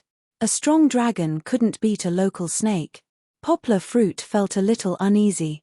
He remembered what the BMW gangster had just said, "Do you know who my father is?" This kind of sentence was usually followed by something like, "My father is Li Gang." However, before he could say it, he was pushed away by Poplar Fruit. Xiong had never seen such a situation. When he heard that the other party was going to call the police, he panicked and rushed forward to grab the man's mobile phone. Hey! The other gangsters didn't just stand there and watch. They surrounded Xiong and separated him, preventing him from contacting the person who was making the call. Sharp Hong language curses came one after another. Poplar Fruit was afraid that Xiong would be at a disadvantage, so he pulled him back. It was obviously a false accusation, but the other party had a "you're dead" attitude, which made Poplar Fruit's eyelids twitch. He was almost sure that the other party must have a lot of connections in the local area. The car couldn't leave. It was blocked by the other party's people. Poplar Fruit couldn't sit still. He frowned, pushed Xiong into the car, and then took out his mobile phone to make a call. In this small county town, Poplar Fruit only knew Meng Ping. Although he felt that Meng Ping was very unreliable, he could only give him a phone number. After the call went through, Poplar Fruit briefly told Meng Ping what had happened. In the end, before he was arrested by the police, he was questioned by Meng Ping for a few minutes. Finally, after Poplar Fruit repeatedly assured him that they were not doing anything illegal, Meng Ping put down the phone and rushed over. However, when Meng Ping arrived, he could only go to the Public Security Bureau to find someone. It turned out that the BMW gangster was the son of the county's third-in-command, the executive deputy county magistrate. Moreover, because his father was a local official, he had been quietly operating for decades. His prestige was not below that of the first and second in command. The police came quickly after receiving the call. What made Poplar Fruit angry was that they didn't even ask what was going on. They just wanted to arrest him. Could it be that their family owns the Public Security Bureau? When Poplar Fruit saw that the leading police officer had his arm around the other party's shoulder, he clenched his fist. It wasn't the first time he had seen this scene. Previously, when he was framed and imprisoned by Duan Xueqing's perverted leader, Ji Yushida, he had encountered the same situation. There was a group of children in the car behind him. Poplar Fruit couldn't retreat, so he confronted the other party for a long time. Poplar Fruit's strength was too great. Even though Poplar Fruit didn't make a move, the few of them couldn't handle Poplar Fruit alone. In the end, in order not to make the situation worse, the police took a step back and let Poplar Fruit drive the car to the Public Security Bureau. Meng Ping hurried to the Public Security Bureau. Poplar Fruit was still at the entrance of the Public Security Bureau, glaring angrily at the BMW gangster. Behind him, Xiong and several frightened children were tightly pulling Poplar Fruit's clothes. Just now, for some reason, the BMW thugs suddenly went crazy. They actually shamelessly wanted to go around Yang Guo to flirt with Xiong. This made Yang Guo's anger level instantly explode. Poplar Fruit grabbed the BMW gangster's shoulder with one hand and pushed him hard. This time, the BMW gangster didn't need to pretend. He was directly pushed to the ground by Poplar Fruit. Moreover, his buttocks hit the ground first. He covered his buttocks in pain and wailed. The corners of the eyes of the policemen behind them twitched. They didn't dare to laugh, but they couldn't help it. Xiong didn't have the strength of Poplar Fruit. He had already been pressed down by the police and handcuffed to the chair. However, he didn't give in and glared at the other party. His eyes were about to spit fire. In fact, the policemen were also having a headache. Although they supported the BMW gangster because of his background, they really didn't dare to do anything to Poplar Fruit. They could only surround him and persuade him not to do anything. What made them hesitate was Poplar Fruit's Land Rover. In the economically backward Guishan province, people with power might not necessarily be rich, but rich people must be very powerful. The Land Rover driven by Poplar Fruit was several times more expensive than the BMW gangster's low-spec BMW. Who knew if Poplar Fruit was pretending to be a pig to eat a tiger? No matter what, the policeman secretly muttered, we can't offend him too much. We should leave him a way out so that we can meet again in the future. After Meng Ping arrived, he saw the situation between Poplar Fruit and the police. He panicked and rushed over. He even deliberately scolded Poplar Fruit and apologized on his behalf. Poplar Fruit was angry. He pulled Meng Ping and said, "Why are you apologizing? Can't you figure out the situation? Is this our fault?" It had to be said that although Meng Ping was stubborn like a piece of wood, he was still worthy of praise in some aspect. After carefully understanding the ins and outs of the matter, Meng Ping became angry. He used to be a teacher. Facing the BMW gangster who harassed my daughter, he righteously said to the policeman, "How are you, policeman? The person who should be arrested is obviously him. As policeman, you don't enforce the law impartially. I will tell Bureau Chief Liu Guoliang to let you learn the discipline of the police force. Who are you? Why are you so arrogant?" The BMW gangster sneered and asked. "Me? I am Meng Ping, the Deputy Bureau Chief of the Education Bureau." Meng Ping said proudly, "Of course, I used to be a glorious teacher of the people." Poplar Fruit wiped the cold sweat on his forehead. He was shocked by Meng Ping's self-introduction. If he could, he would rather not call this guy who felt so good about himself over. Ha ha. Ha ha. As if he had heard the funniest joke in the world, the BMW gangster held his stomach and squatted on the side, laughing crazily. "Are you fucking sent by monkeys to tease me? A small deputy bureau chief dares to speak so arrogantly? I don't use my power to oppress people. I use reason to convince people." Meng Ping righteously said, "You were wrong in this matter. MD. Since when was it your turn to teach me a lesson?" The BMW gangster suddenly rushed up and pushed Meng Ping to the ground. He pretended to vomit twice on the ground and cursed, "Do you know how annoying you are? If you have nothing to do, get out of my way. Do you know who my dad is? Stand firm. Let me tell you, my dad's name is Liang Shengdao." The BMW gangster laughed arrogantly. "A small deputy bureau chief like you can be fired at any time."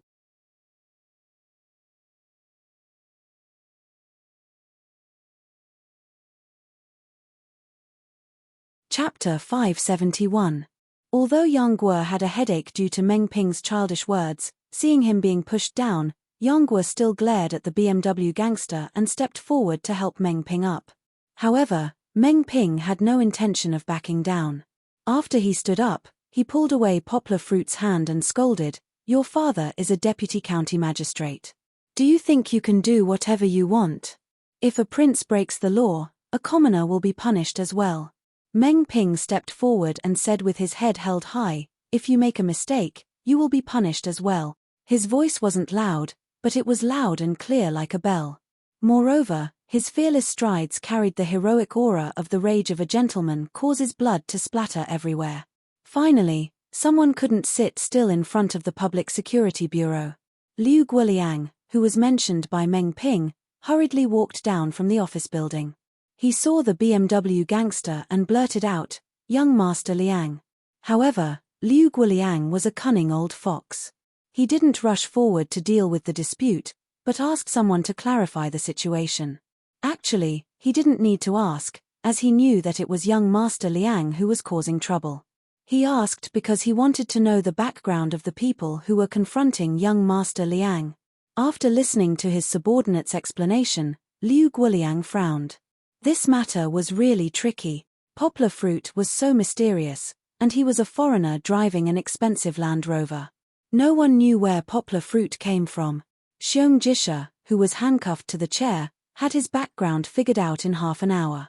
He was a local from a village, so he seemed easy to bully. However, when Liu Guoliang heard that Xiong Jisha was good at fighting, and that it took a few policemen to hold him down, his heart skipped a beat. He couldn't help but ask Xiong Jisha, "Little brother, which village are you from?" He spoke in Miao language to make Xiong Jisha lower his guard. Xiong Jisha's eyes were fixed on the outside, looking angry and unwilling. Hearing Liu Guoliang's question, he answered without hesitation, "Xiong family." As expected. Others might not know, but as the director of the Public Security Bureau of this small county, how could Liu Guoliang not know of Xiong Kehu's existence? Before Xiong Kehu joined the army, he was infamous in the area. When the soldiers came back, their murderous look made several people pee their pants when they walked on the street. 30 years ago, Xiong Kehu's name could even stop children from crying at night. However, after Xiong Kehu returned to the mountain, he rarely left the mountain, and his influence slowly faded. However, Liu Guoliang was not as ignorant as the masses. He had some cases of civil disputes that told him that even though Xiong Kehu had returned to the garden and field residence, he was still the same god of death. At the end of the 80s, Xiong Kehu rushed to the county government alone and dragged the county magistrate to his village to seek justice for the Xiong village. In the mid-90s, there was a drought in Guishan province. Due to a dispute over a water source, the Xiong family got into a fight with two villages downstream. Xiong Kehu led the Miao people and killed twice their number of Han Chinese farmers. During the dispute, both sides suffered casualties, but the Han Chinese lost the most. Many of them had their tendons severed by Xiong Kehu. Although he did not kill them, severing their tendons meant that their hands were crippled. Even so, Xiong Kehu was not arrested. On one hand, it was because the mountains were high and the rivers were far away, and the villagers were poor, so no one dared to arrest him. On the other hand, Xiong Kehu's achievements in the army were too outstanding, and there were people who were careless about him. There were many cases of armed fights, but the Xiong village was never at a disadvantage. In the past 5 to 6 years, these cases almost never happened again. Moreover, the people of the Xiong village were more restrained and rarely caused trouble, so Liu Guoliang didn't think of Xiong Kehu for a long time. However, Liu Guoliang still had a headache whenever he heard the name of the Xiong village. He didn't want to go up against that hot-tempered and protective old man. The last one was Meng Ping. Although Meng Ping was only a deputy director of the Education Bureau, his name was well known in the small county government. Putting it this way, Meng Ping was a weirdo in the bureaucracy. With his stubborn and easily offending personality, Meng Ping could only be a teacher until his death. But who told him to have a good father? Teacher Meng had been a teacher his whole life. He used to teach in the county, but later went to the mountains. Teacher Meng didn't dare say that he had students all over the world, but the students he taught could be found in every corner of Guishan province. One of them was a high-ranking official in the provincial capital of Guishan province. He especially remembered Teacher Meng's kindness and helped Teacher Meng's family without sparing any effort. Meng Ping was promoted from a normal language teacher to a civil servant in the county's education bureau. Then he escorted Teacher Meng all the way until Teacher Meng passed away. That person came back to attend the memorial service and asked the county to give Meng Ping a compensation. Thus, there was the current deputy director Meng Ping. Although Meng Ping was usually too straightforward and offended many leaders, no one was willing to touch him. In the end, they just turned a blind eye. Why are they together? Liu Guoliang looked at the tense situation outside and had a headache. Young Master Liang, Deputy Director Meng, Aya, why are you arguing? It's really like the flood rushing against the Dragon King's temple. We're all on the same side. Calm down, calm down. Liu Guoliang didn't know how many rounds his thoughts, but he still pushed the door open and said with a smile. Who's on the same side with him? The BMW hoodlum said unhappily. Uncle Liu, you came? This guy even said that he wanted you to teach me a lesson. Also, these guys just hit me. Here, Captain Wu can help me testify. The BMW hoodlum pulled out a policeman with a bitter smile from the crowd and patted his shoulder. When Captain Wu heard Liu Guoliang's tone, he knew that his boss didn't want to help either side, and even wanted to make peace. Therefore, he secretly wanted to hide at the back, but he was still dragged out by young Master Liang without any explanation. Deputy Director Liu, hello. Meng Ping saluted him, neither servile nor overbearing. Then, in front of everyone, he started to criticize the policeman who had just left the team. Deputy Director Liu, I think that the police team needs to do some ideological work. Meng Ping said loudly, your subordinates were actually ordered by a playboy. Not only did they mediate the dispute unreasonably, but they also inverted black and white, and framed good people. Liu Guoliang's eyebrows twitched, and his smile froze.